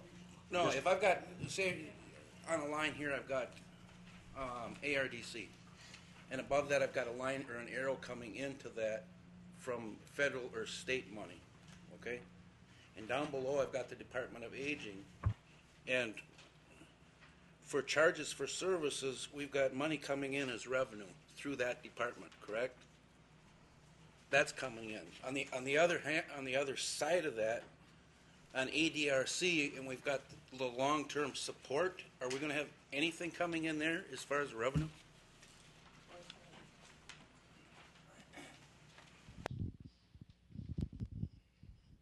I don't have the specific long-term support budget in front of me, but what Supervisor Staniford was referencing earlier in terms of the county budget going down, long-term support services have diminished.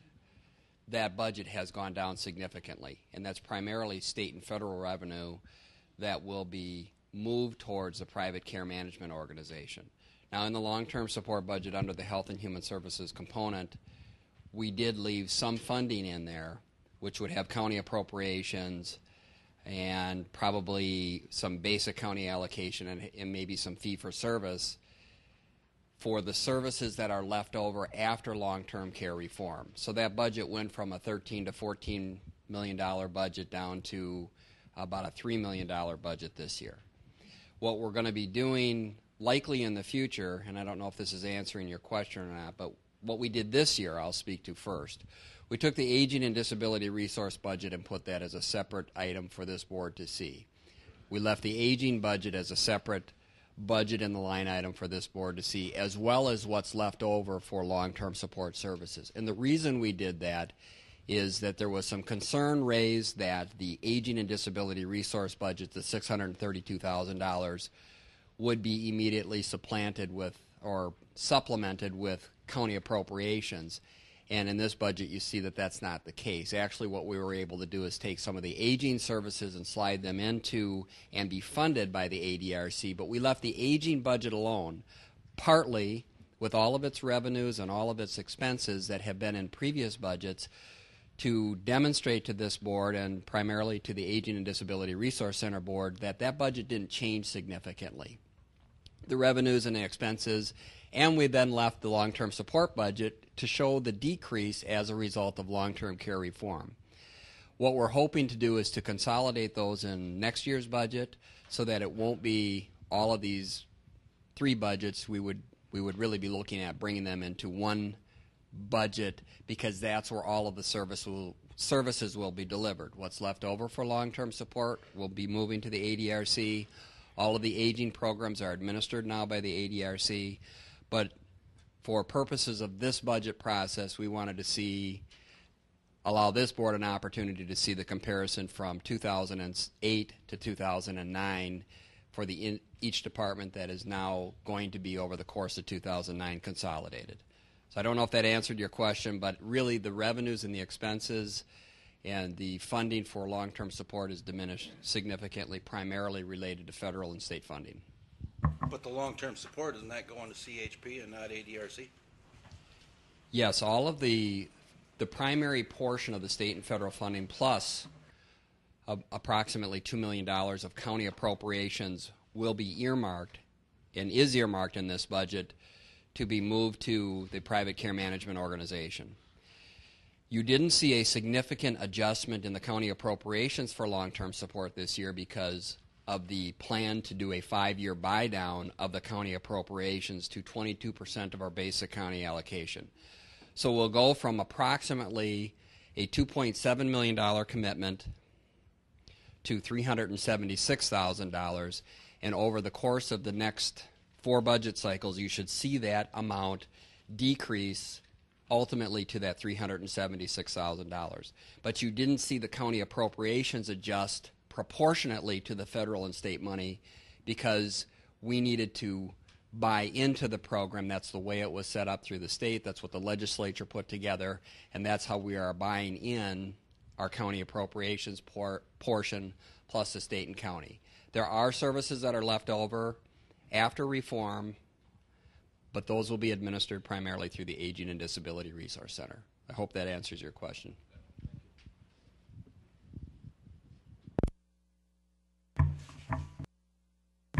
Thank you.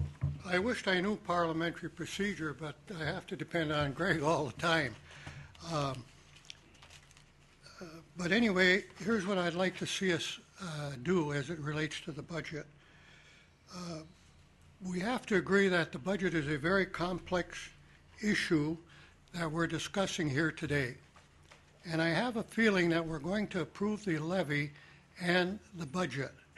However, being that I have to represent highway, and we're having a hard time with our mission statement on what highways are for, how can I proceed to request of the body that our December meeting, highway be permitted to submit an amended budget?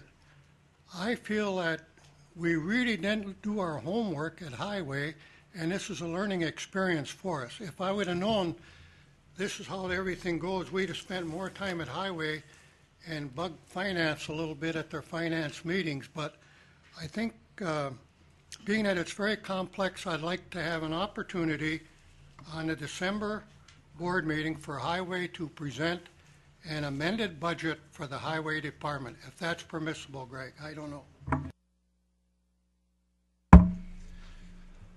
Jerry and I have had sidebar conversation on this previously, and I assured him, and I will say in front of all of you, that that opportunity will be available in December.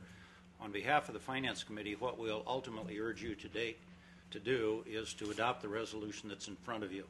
The resolution quantifies the specific levy that will be required, and it indicates that we've had our public hearing and we've adopted a budget that is balanced. It lays all of that out.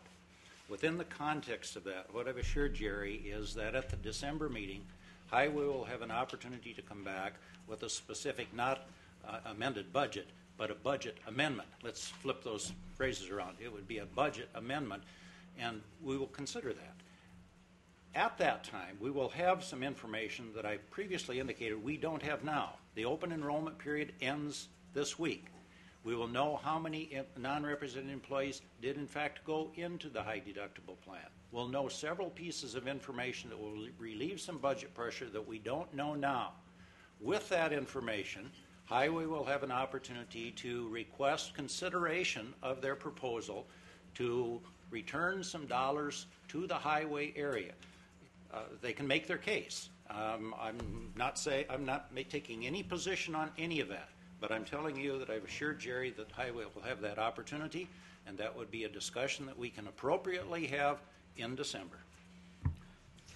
Thank you, Darrell. That's what we want to achieve, and we accept the responsibility to bring a good presentation before the board in December. Thank you.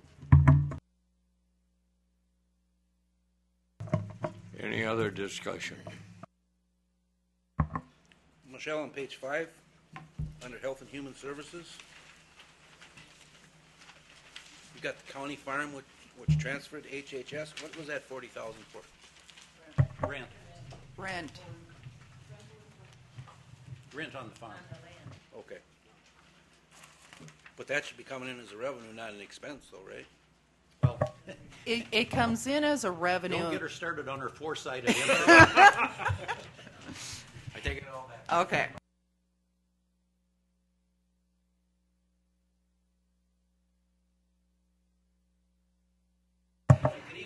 Yeah. Okay. We have a separate fund set up for the farm, and all funds must balance.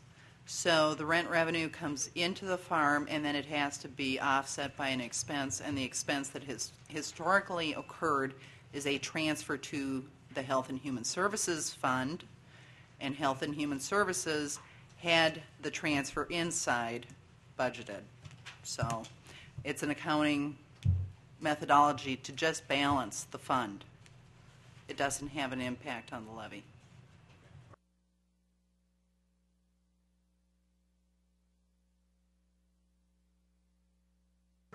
Thank you, Mr. Chairman. I understand the Highway Department's concern about maintaining the infrastructure of our roads, and I would just ask the committee, the Highway Committee, that when you meet and you discuss asking for more funds from the budget as it appears to be in December based on unknowns at this time, that you keep in mind that we took almost $300,000 out of our capital and maintenance budgets to come up with this balanced budget. And I'm concerned that we as a county can't continue to put off painting and carpeting and repairing and all of the things that come up, air conditioner condensers and lots of things. So if you're going to, and I understand that you are, come back in December with a proposed amendment to this budget, I'd ask that you take into account the delayed maintenance and capital expenditures that we've cut out at this present time. Thank you. Anybody else?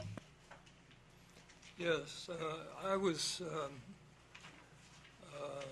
a little puzzled by Mr. Peterson's reference to other departments besides the Highway Department. In a budget amendment, I would hope that the other departments or the other committees in charge of those other departments would have a discussion about any specific amounts that may be needed for specific items rather than just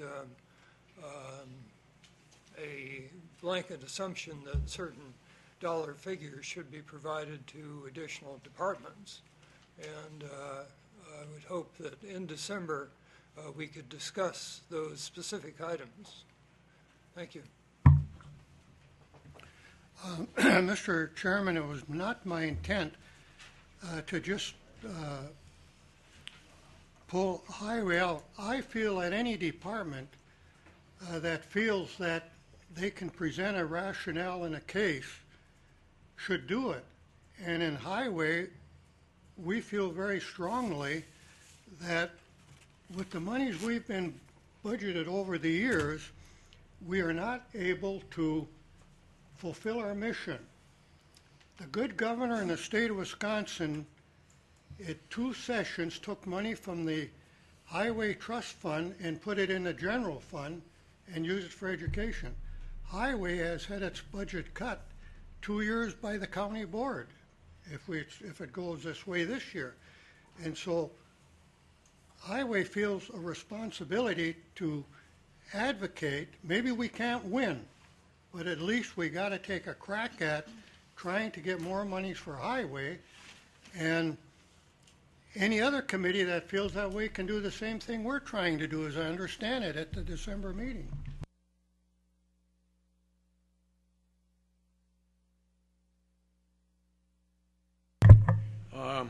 On page 19 of this budget review that we just,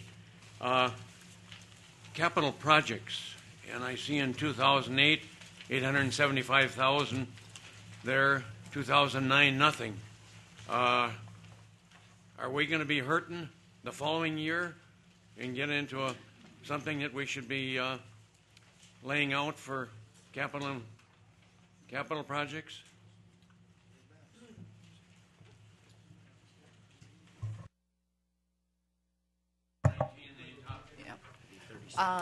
Last year, there were 3 capital projects for which we were bonding. One was the roof. One was the emergency communications project. And the HVAC system replacement. We put capital projects that we are going to bond for in the capital project fund because that's where we record the bond proceeds and we track the bond proceeds, because the accounting associated with bonding is more detailed. Okay, a follow-up, and what Darrell was mentioning an hour ago or something like, the bricks and the water leakage there on the fascia. That sounds like a large figure. How's that going to be fit into the financial program?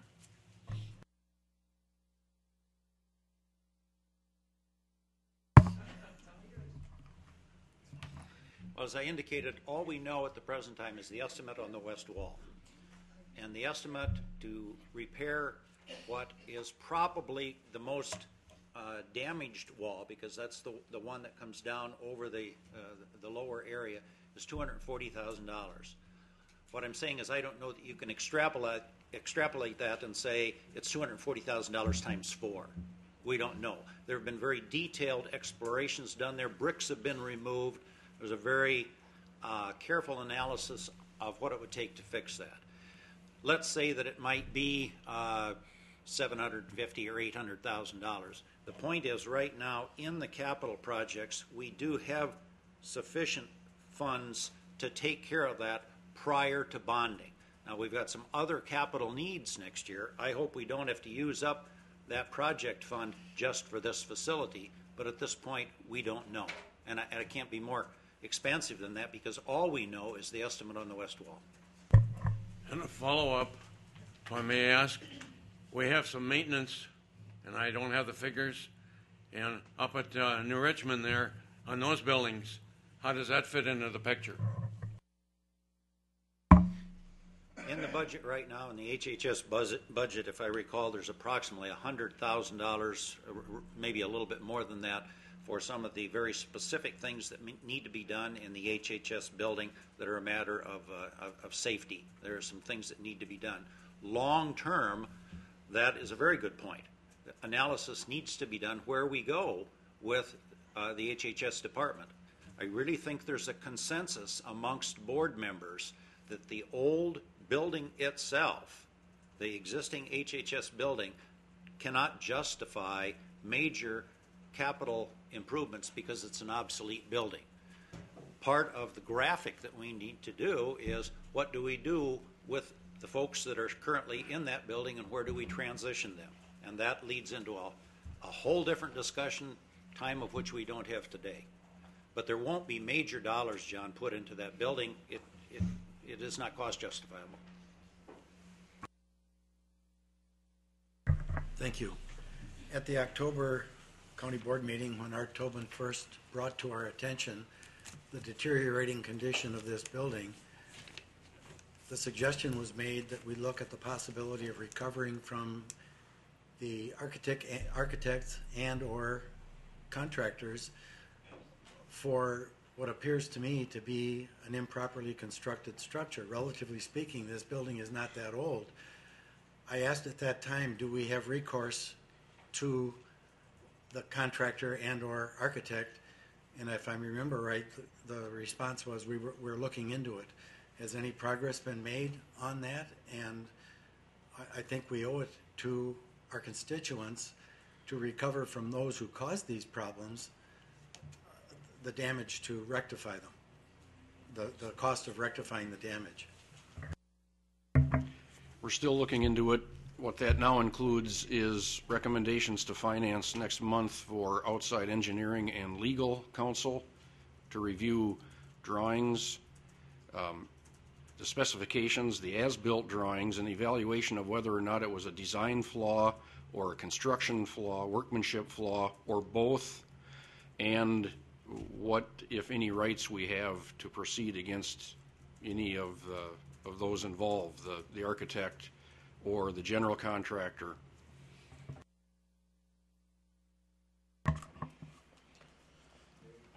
Going back to New Richmond, have all the roofs been repaired from the hail damage we had earlier? And I'm sure that insurance probably covered that, but are we still messing around with that, do you know?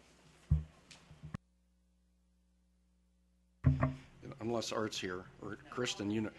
Correct me if I'm wrong, Kristen. All right. All the roofs have been repaired except the maintenance building roof and the generator building roof. The generator building is a rather small building.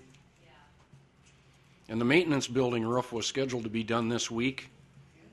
Due to temperatures and or precipitation, that's probably not going to happen. And hopefully we'll catch a break in November where the temperature is 40 degrees or better and no rain so that they can get that done. It should only take 2 days to do it.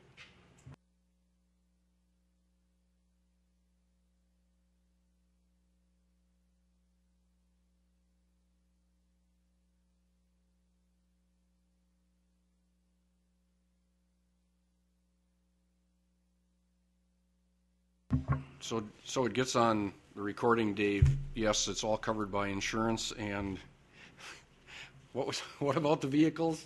Vehicles were covered too? Yeah. All right. Roofs and one deductible for $15,000. Is it likely that we will know by the December board meeting what the estimate is for rectifying the problems in the walls in this building?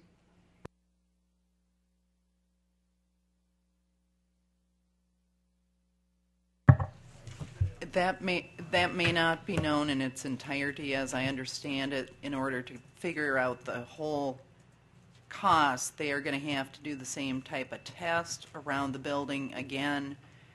The weather is such that if you're going to take out bricks and put them back in and remortar, it's got to be a certain temperature.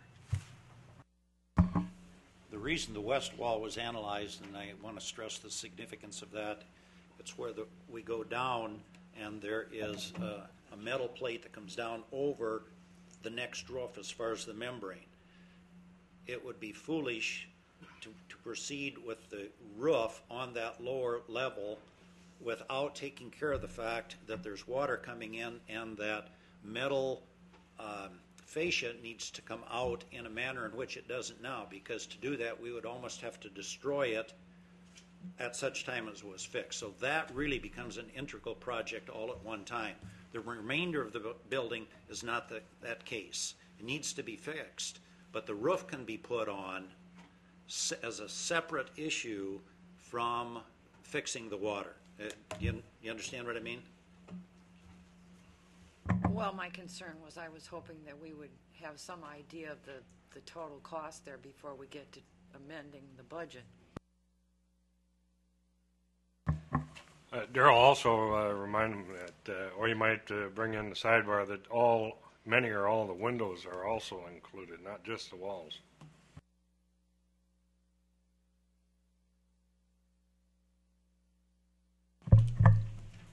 On the last page of our budget review here, what effect does the LAW contract have on the budget?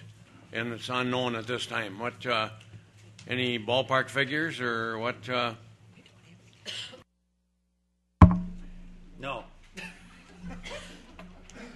Show your cards.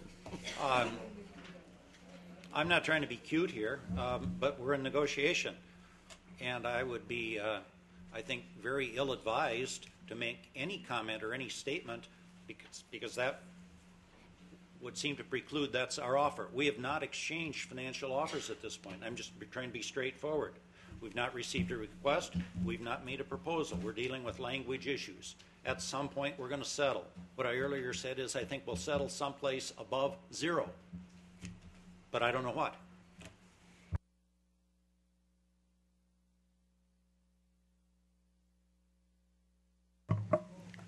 I'd like to make a comment instead of Jerry doing it, being chairman of the Highway Committee. The funds that we're talking about is funds that the county has on hand at 29%, and by dropping that to 25%, would give us this additional funds that we're talking about without affecting anything else. And we weren't trying just for highway. We were talking for the Sheriff's Department and Health and Human Services, because that was the three that were cut real strong. And so the way Gerald said it there, it looked like highway was trying to get this huge amount, and we're trying to get the biggest amount of that, but it's funds that are held that don't have to be held at 29%, could be held at 25%. That would give us this $500 and some thousand to be divided up between the three departments. Any questions? Yes, Mr. Chairman, with all due respect, I have in front of me a letter which was sent to the Finance Committee and to our Finance Department. It comes from the manager of our capital that we keep in reserve. His name is Bob Moore. He's from Colorado.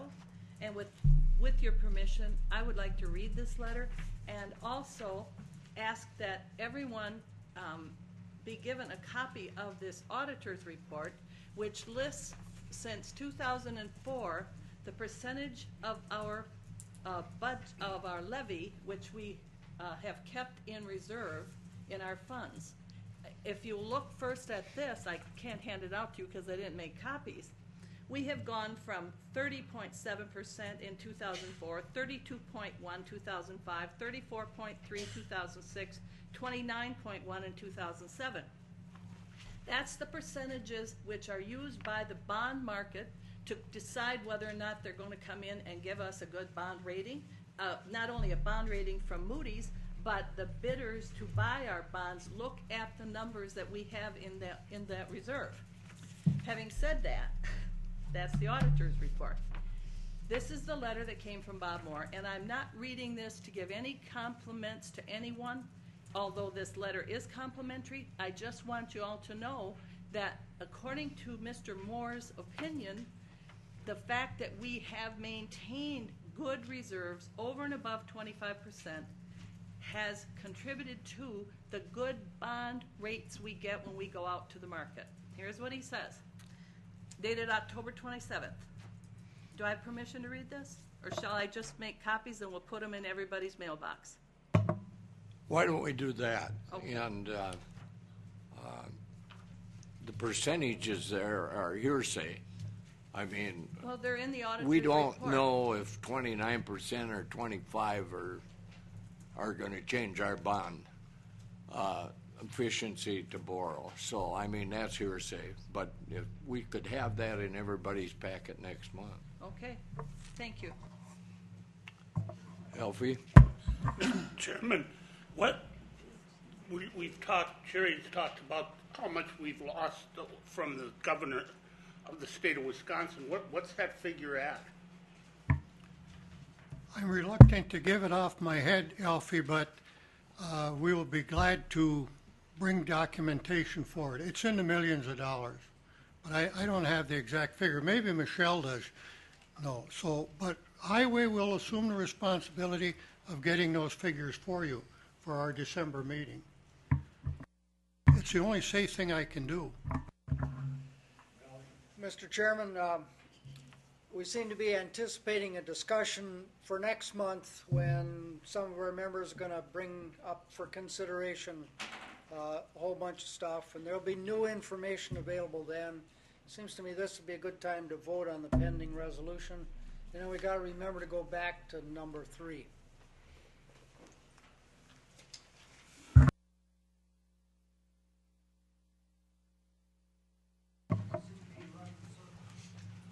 The motion was made and seconded. The only thing we didn't do, we discussed. The only thing we didn't do was vote on it, number 3.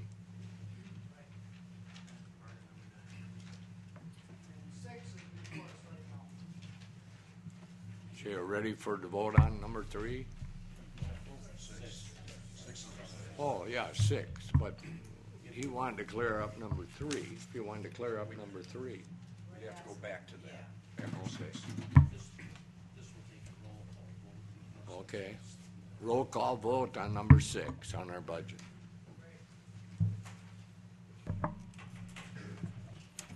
Alfred Schrank? Yes. Julie Spear? Yes. Joe Hurchin? Yes. Bill Peavy? Yes. Gerald Peterson? Yes. Charlie Grant? Yes. Greg Telejohn? Yes. Roger Larson? Yes. Richard King? Yes. Frederick Horn? Yes. John Mortensen? Yes. Esther Wentz? Yes. Jean Ritz? Yes. David Peterson? Yes. David Osnes? Yes. Lauren Sather? No. Richard Barzoff? Yes. Sharon Norton Bauman? Yes. Peter Post? Yes. Bill Cranmer? Yes. Daryl Standifer? Yes. John Borup? Yes. Clarence Malick? Yes. Kenneth Colby? No. Cindy Leonard? Yes. Linda Lucky? Yes. Shane Demuling? Yes. And Laura is left. Okay. Passes. It passes. Do you want to announce?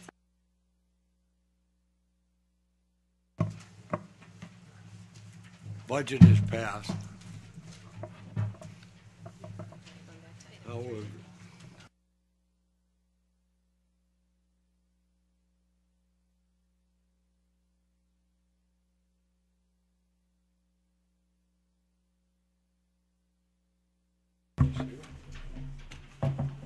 Supervisor Malick, is it necessary to do number 3, do you believe? I understand the Highway Commissioner has a copy of the resolution with numbers in it now. I don't actually believe it is. It's I- been our custom to do it, but I have never been convinced that it was required. If Would we it- were going to do it, you ought to tell us the numbers and then we would do it that way. If there wasn't any objections from the board, could it just be pulled from the agenda and not dealt with?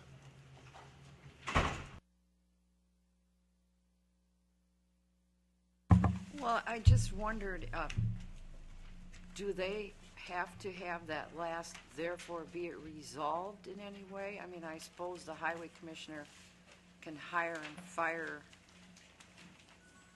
as he sees fit. There's some verbiage about the highway committee. Is that something that's vital to them? Well, That's the interesting thing about the resolution. What it does is annually repeats what the statutory authority of the Highway Department and the committee is. It doesn't appear necessary to me. I might be missing something, but it doesn't seem like it's a resolution that has to be passed by the county board. Thank you, Mr. Chairman. I confer with what Buck has said and what our Corp Counsel has said as it relates to number 3. And at the risk of getting in trouble with the Highway Committee, I move that that item be removed from the agenda.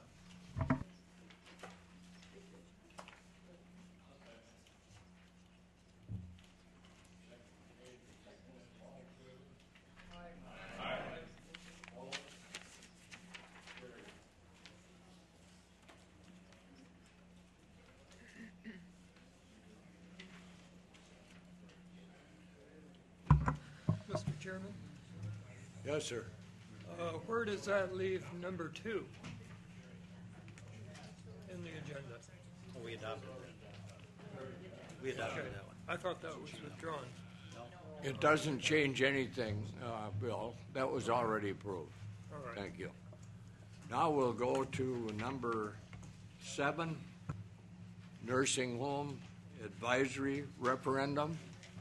I don't personally have the figures on that. Roger had all the figures in that, and he is sick and couldn't make the meeting, so he didn't give me all of that. But have you got that?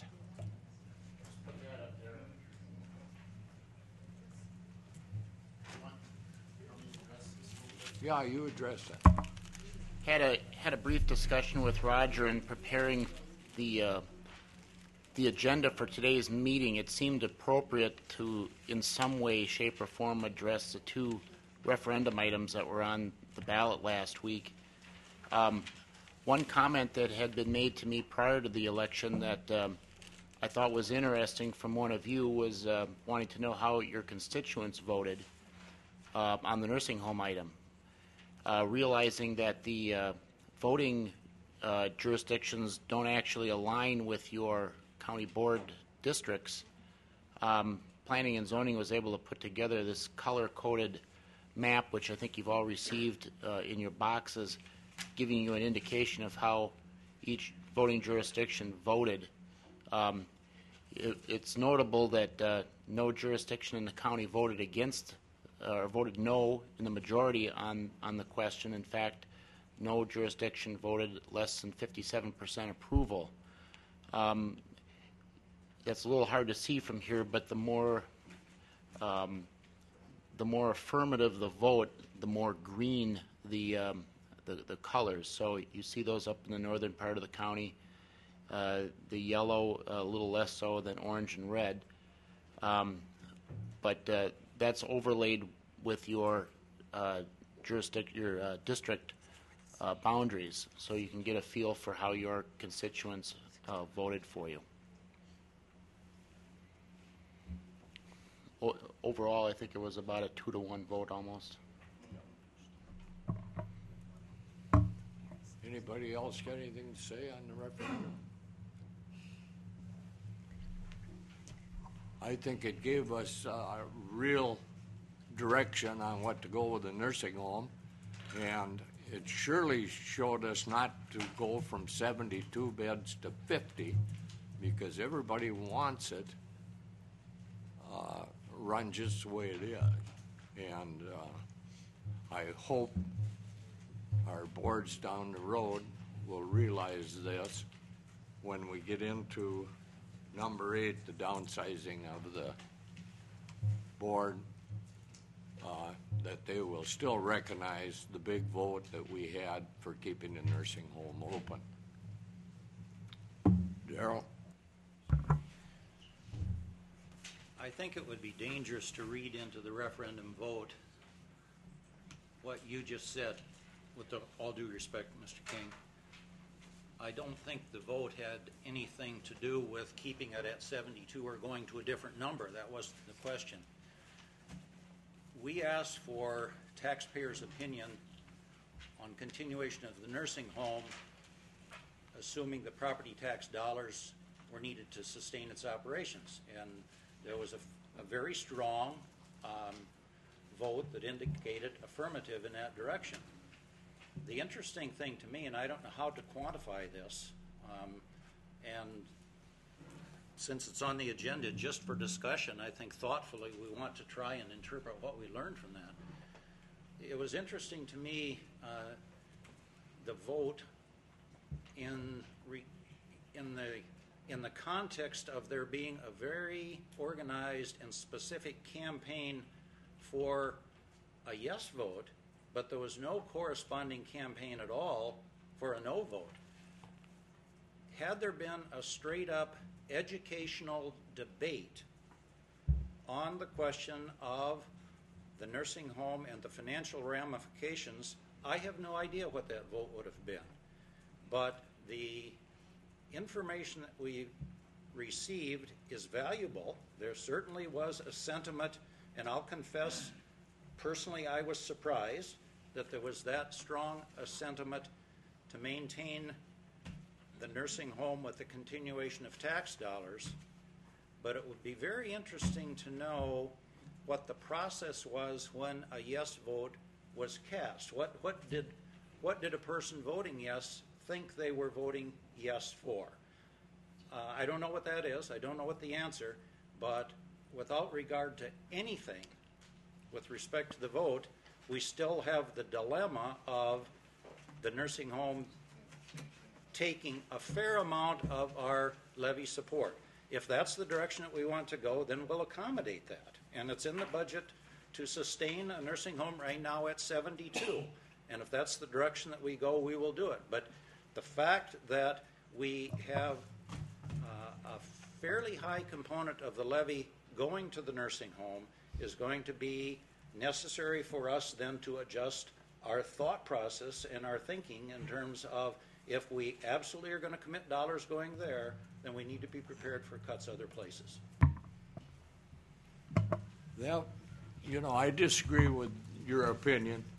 My opinion is completely different than yours because the vote is a vote, and it'll come up on the next downsizing of the county board. You could use the same way as you suggested that there was no discussion for a no vote as far as the nursing home. I see that we should take care of the people at New Richmond in our nursing home and not downsize in any way. So that's my opinion, and that's the way I would vote. So anybody else got any opinion? Thank you, Mr. Chairman. Darrell, I think we can get your answer very easy. Spring Valley, a little community, and some of us have been down there several times, is building a new nursing home, and they're building an assisted apartment. And believe it or not, they got a grant of a huge sum of money. And so I think what I'll be a strong advocate for, Darrell, is let's take it right to the voters. We want a new nursing home, and we want an assisted care apartment as was recommended by those people that we spent all that money to research this out for us. Then we'll get the answer from the public. So I'm going to be a strong advocate for a new nursing home and an assisted care apartment as recommended by whoever did that big study for us. And then let the voters decide. And then we might have something really different than from what we got now when it takes the pocketbook. Well, I think the voters have already decided. On November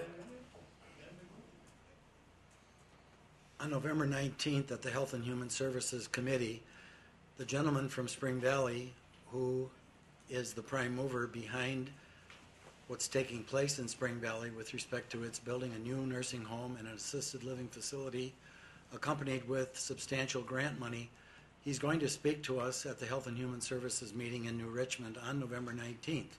I strongly urge any of you that have time to be there to show up and hear firsthand what this well-informed, articulate individual has to say about the success story that they are experiencing. I think it would be an excellent opportunity to educate ourselves in terms of how we can do likewise. Thank you, Mr. Chairman.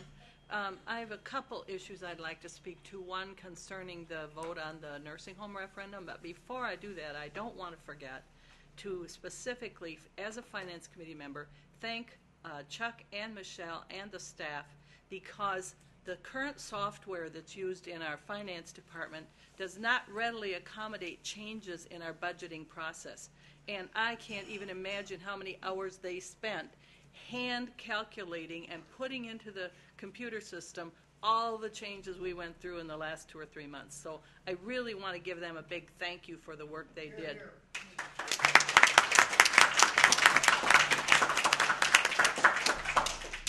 Now, having said that, I've had some really deep thoughts about the nursing home as it pertains to the vote on the referendum. And here's just a couple of them.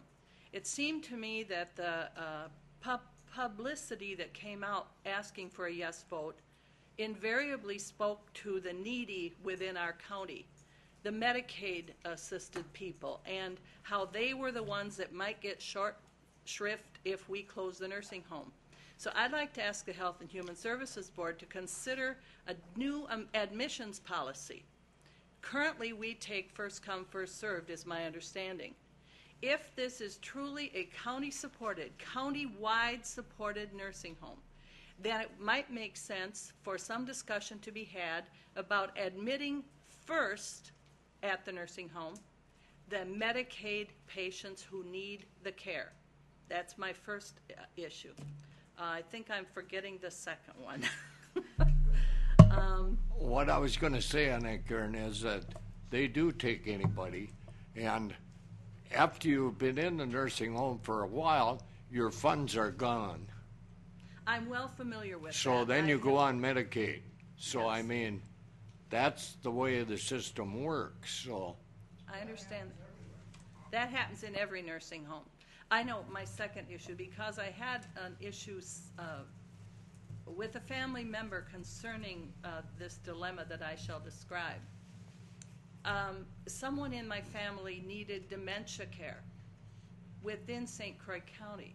At that point in time, there was one nursing home in Baldwin that had a dementia unit. That has since closed.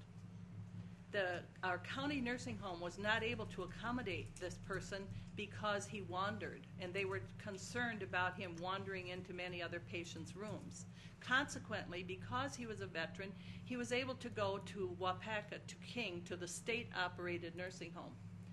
If we're going to continue to support our county nursing home with county dollars, it might make sense for the Health and Human Services Board to look at developing a portion of our nursing home into a dementia unit.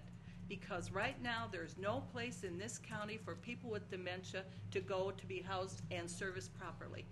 That's the end of my speech, and thanks for listening. Dave. I'll disagree with what I hear some saying about the results of that referendum. I don't think it mandated or even told us or recommended that we have any specific size. I think we all talked about that at our previous meetings, that we were going to keep it simple. So, yes, I understand that we need to stay in the business. But I don't think we want to box ourselves in and leave everything status quo up there. I think we have to maybe think out of the box a little bit. My thought is, it may be much better to, rather than restrict ourselves to a 72 and say that's it, look at maybe possibly building a new facility up there. Take into some account of what Sharon's saying. Let's find a niche that we can supply some services to the rest of the county, and let's have a look at that. And it might be 50 beds, it might be 70, but I think to just say, well, we'll keep putting it up for a referendum and we'll let. I think we're burying our heads in the sand. We've been directed to do something. I think we have to take on our responsibility. We have to research it, and we have to come out with some good answers. Thank you. Thank you, Mr. Chairman. And Sharon, thank you. Being it's Veterans Day, I'd just like to make a mention. I spent last 10 years, I shouldn't say last 10 years, but from about 1993 to the year 2003, as an employee of the Department of Veterans Affairs. What I did with the Department of Veterans Affairs is I worked in both long-term and short-term, both mental health and long-term mental health patients. I worked with a very large number of people that had dementia, had multiple other brain injuries due to what happened to them during their service time. I understand where she is saying that there is no place up here, and there is no place up here. If we were to take the patients that we have and ending up having to go to King, which is a wonderful facility, and I've taken many people out when I worked in the Toma facility out there because that was a better setting for them than Toma.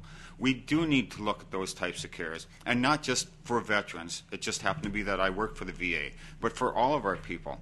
My other part of the area that I work in is I work in EMS, and you all know that. I mean, I'm very adamant about that. I am seeing more and more out on the streets where I'm working of the people that we really need to have facilities where we can put people. I don't like to use that terminology, but I'm not real good with my eloquence. Being able to have people go to a location where they can be safe. In their homes, are they safe? It's getting less and less safe out there for the people. They need to have a place that they can say that I have been here my whole life. We have a facility. I need a place where I can go to. And thank you. John? Yes, I'd like to speak a little bit about the number 8. I don't know the details, but I recall 2 years ago. Yeah. I think we've discussed the nursing home, and we'll have many, many more meetings on the nursing home down the road now that the vote has been taken and we know the direction to go. So I think we'll go to number 8 now. And that's downsizing the county board. And John heads the first. Go. Yes, about 2 years ago, a former county board supervisor wanted to, well, he give out the figures, I think around $96,000 it cost for county board expense. And he had a figure of $27.50 for a stipend for the yearly, each of us for county board yearly. And I looked at my W-2 from the year before, 1840 or 1940, I forget which it was. I turned it down, others turned it down, and I figured the cost is similar today. In the future, if 19 are going to do the same workload as 31, the workload or the cost of that workload is going to be full days. For many of those 19, it's going to be $100, $125, $135 for that day, and you might even have an evening session. So it's going to be costly in the future. And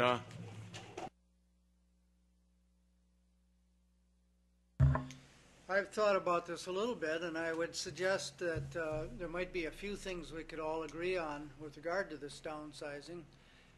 First thought would be that our administration committee should be the one to make proposals to the county board, same as when we have a census redistricting, the administration committee does it unless we have a special ad hoc committee for the purpose. But I would suggest the administration committee start to study this and come back with a proposal for the new district boundaries.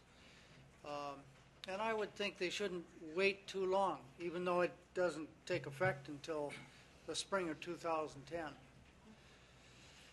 So that'd be the first thing, is the committee to be responsible for coming up with ideas. Then there would also need to be some changes to the bylaws.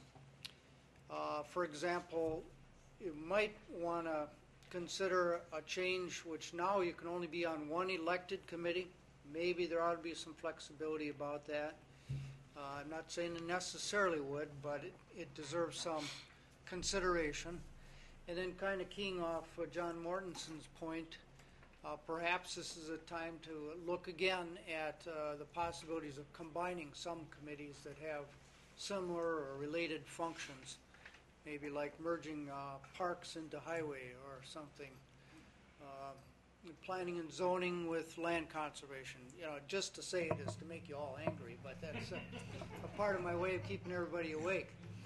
but we're necessarily going to have to think about it, and it needs to be in place before the filing deadline of, what's that, middle of December 2009. That's true, and November? the redistricting will be done with the old census the first time, and then there'll have to be another one after the census in 2010. They'll redistrict again, so there'll be two changes there. And I think the administration committee already knows that we have to start on all of these different things as far as the board size. Darrell? My only disappointment about the downsizing referendum is that we were not able to do that voluntarily. I've been a consistent advocate of reducing the size of the county board since the redistricting in 2000, so I don't think my position has ever wavered. My disappointment is that we couldn't decide to do it voluntarily and the public had to force us to do it. Irregardless of how we got there, I think this creates an opportunity. And the opportunity is to take a very careful look at how we do business. I don't think there is very much disagreement that we've got too many committees. We've got only about 6 functional topical areas that we deal with.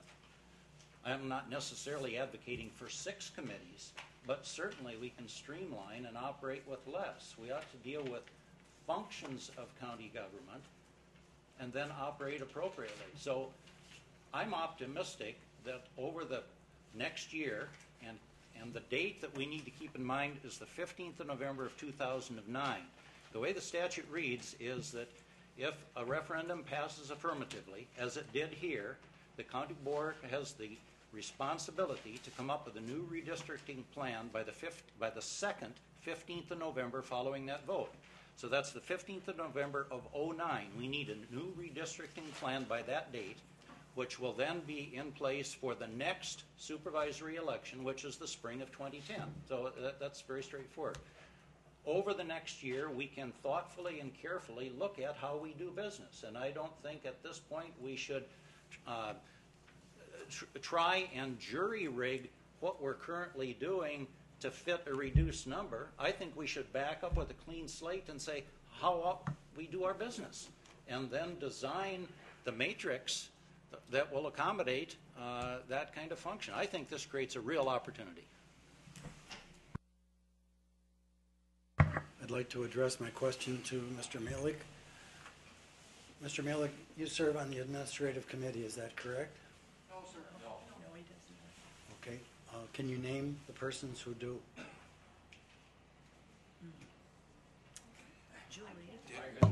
I can tell you, Bugs.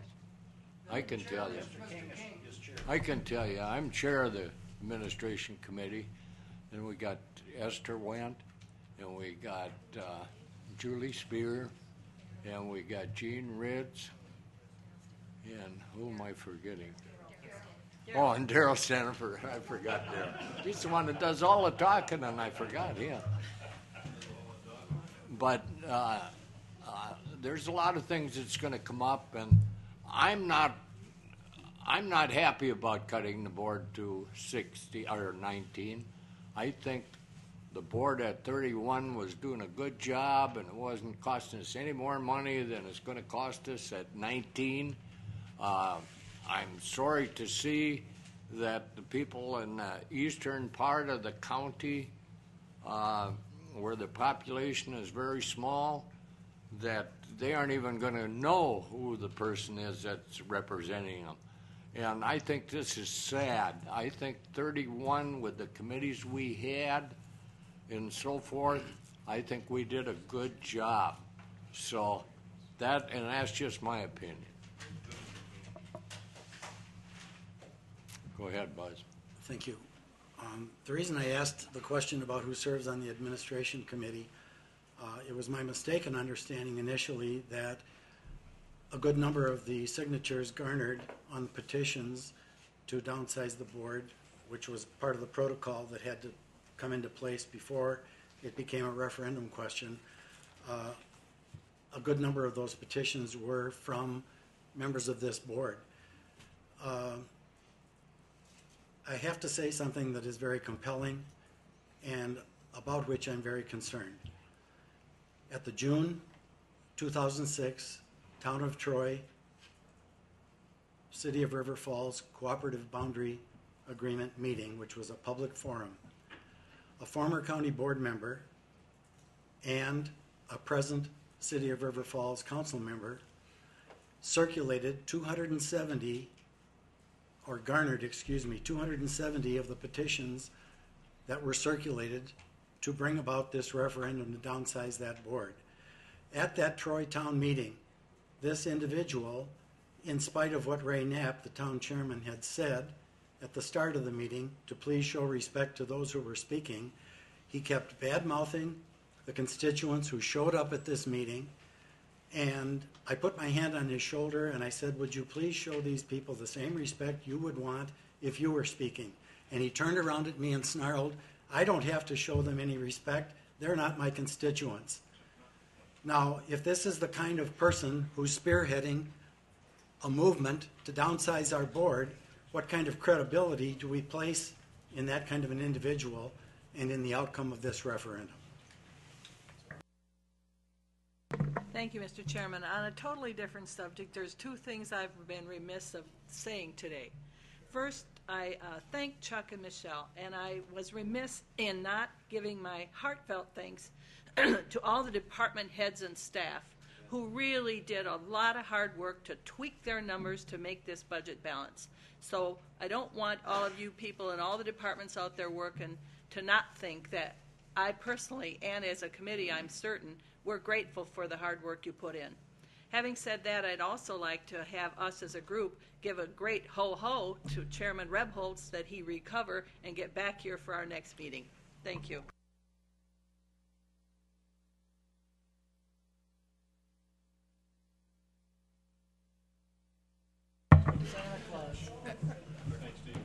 As a new member to the board, I do believe that, yes, probably 31 might be just a little bit much.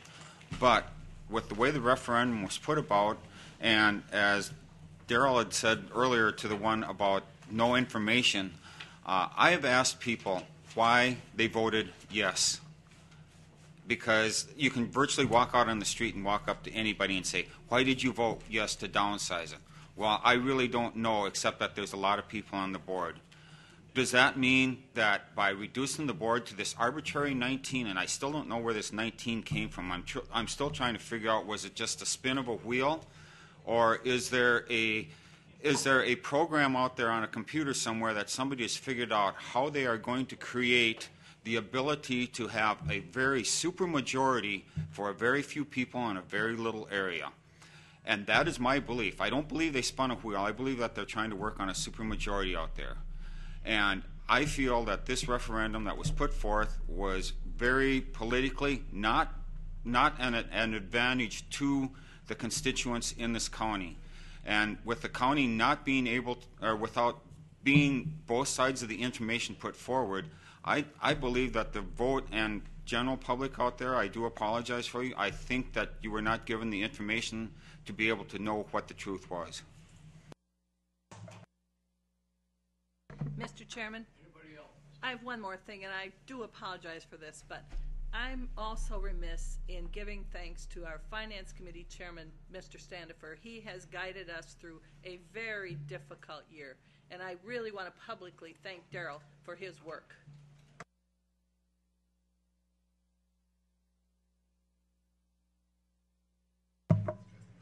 Anybody got anything else?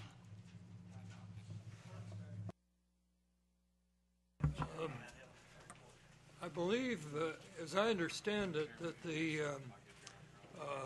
vote for 19 supervisors is now binding, and it is we are compelled to redistrict. Is that correct? That's correct. Just wanted to be clear on. That's correct.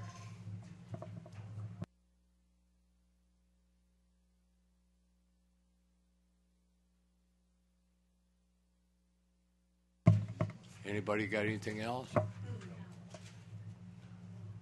Cindy, you got something? had no correspondence. I will read applications submitted but not scheduled for hearings for Paul and Karen Yankee to rezone approximately 39 acres from ag to ag res in the town of Somerset. Joseph and Linda Yankee to rezone approximately 40 acres from ag to ag residential in the town of Somerset. And Roland Yankee to rezone approximately 40 acres from ag to ag residential in the town of Somerset. I would also just like to report on the election a little bit, on our voter turnout. I can say that my office has been very busy in preparing for this and have made it through. We had in St. Croix County about a 78% voter turnout. 14% voted absentee. So we had quite a few absentee, about 8,147 absentee ballots throughout the county, which was quite a few. And also, I'll continue on with the thanks that Sharon Norton-Bauman continued to do, but a great thanks to municipal clerks and their workers. They're the ones that are dealing directly with the voters, and they deserve a thanks for their hard work as well. We have in our office, I've explained this before, for voter registrations, we have 21 municipalities relying on us. We have over 4,000 new voter registration applications to enter into SVRS, into the voter registration system. So that's what we'll be doing. Deadline is 30 days for us per statute. So we're working away at that. Any questions on the election? Bill? I was wondering if you ran into any particular problems. No, not really. I had a few equipment issues for me in my office. The day was relatively quiet. I had more questions coming through before Election Day, but residency questions, hospitalized elector questions that came through on Election Day. Reporting, my last municipality came in at 2 a.m. and that was late. So, Bill. That was kind of what I was getting at. I was wondering why they were so late. The city of River Falls was the last municipality to come in, and they ran out of ballots during the day. They run off a different system than what St. Croix County does. So I can print ballots for many of the optical scan systems that we have in St. Croix County, for all of them except for River Falls. They had to copy and then hand count ballots, as well as combine the totals from their touchscreen system and their optical scan system, and they hand counted. So, am I right, Mr. Osnes? He was working at the polls. So is there a way in the future to simplify this so that we do have a somewhat less complex system and the reporting can be done more easily? Let's not let everybody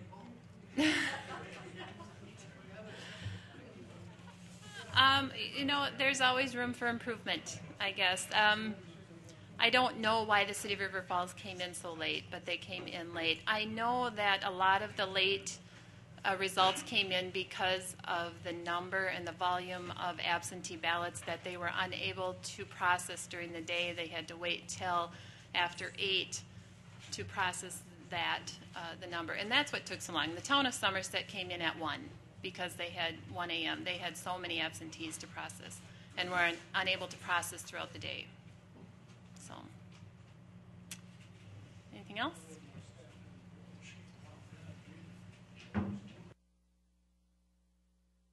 If there's nothing else, I'd ask for a motion to adjourn.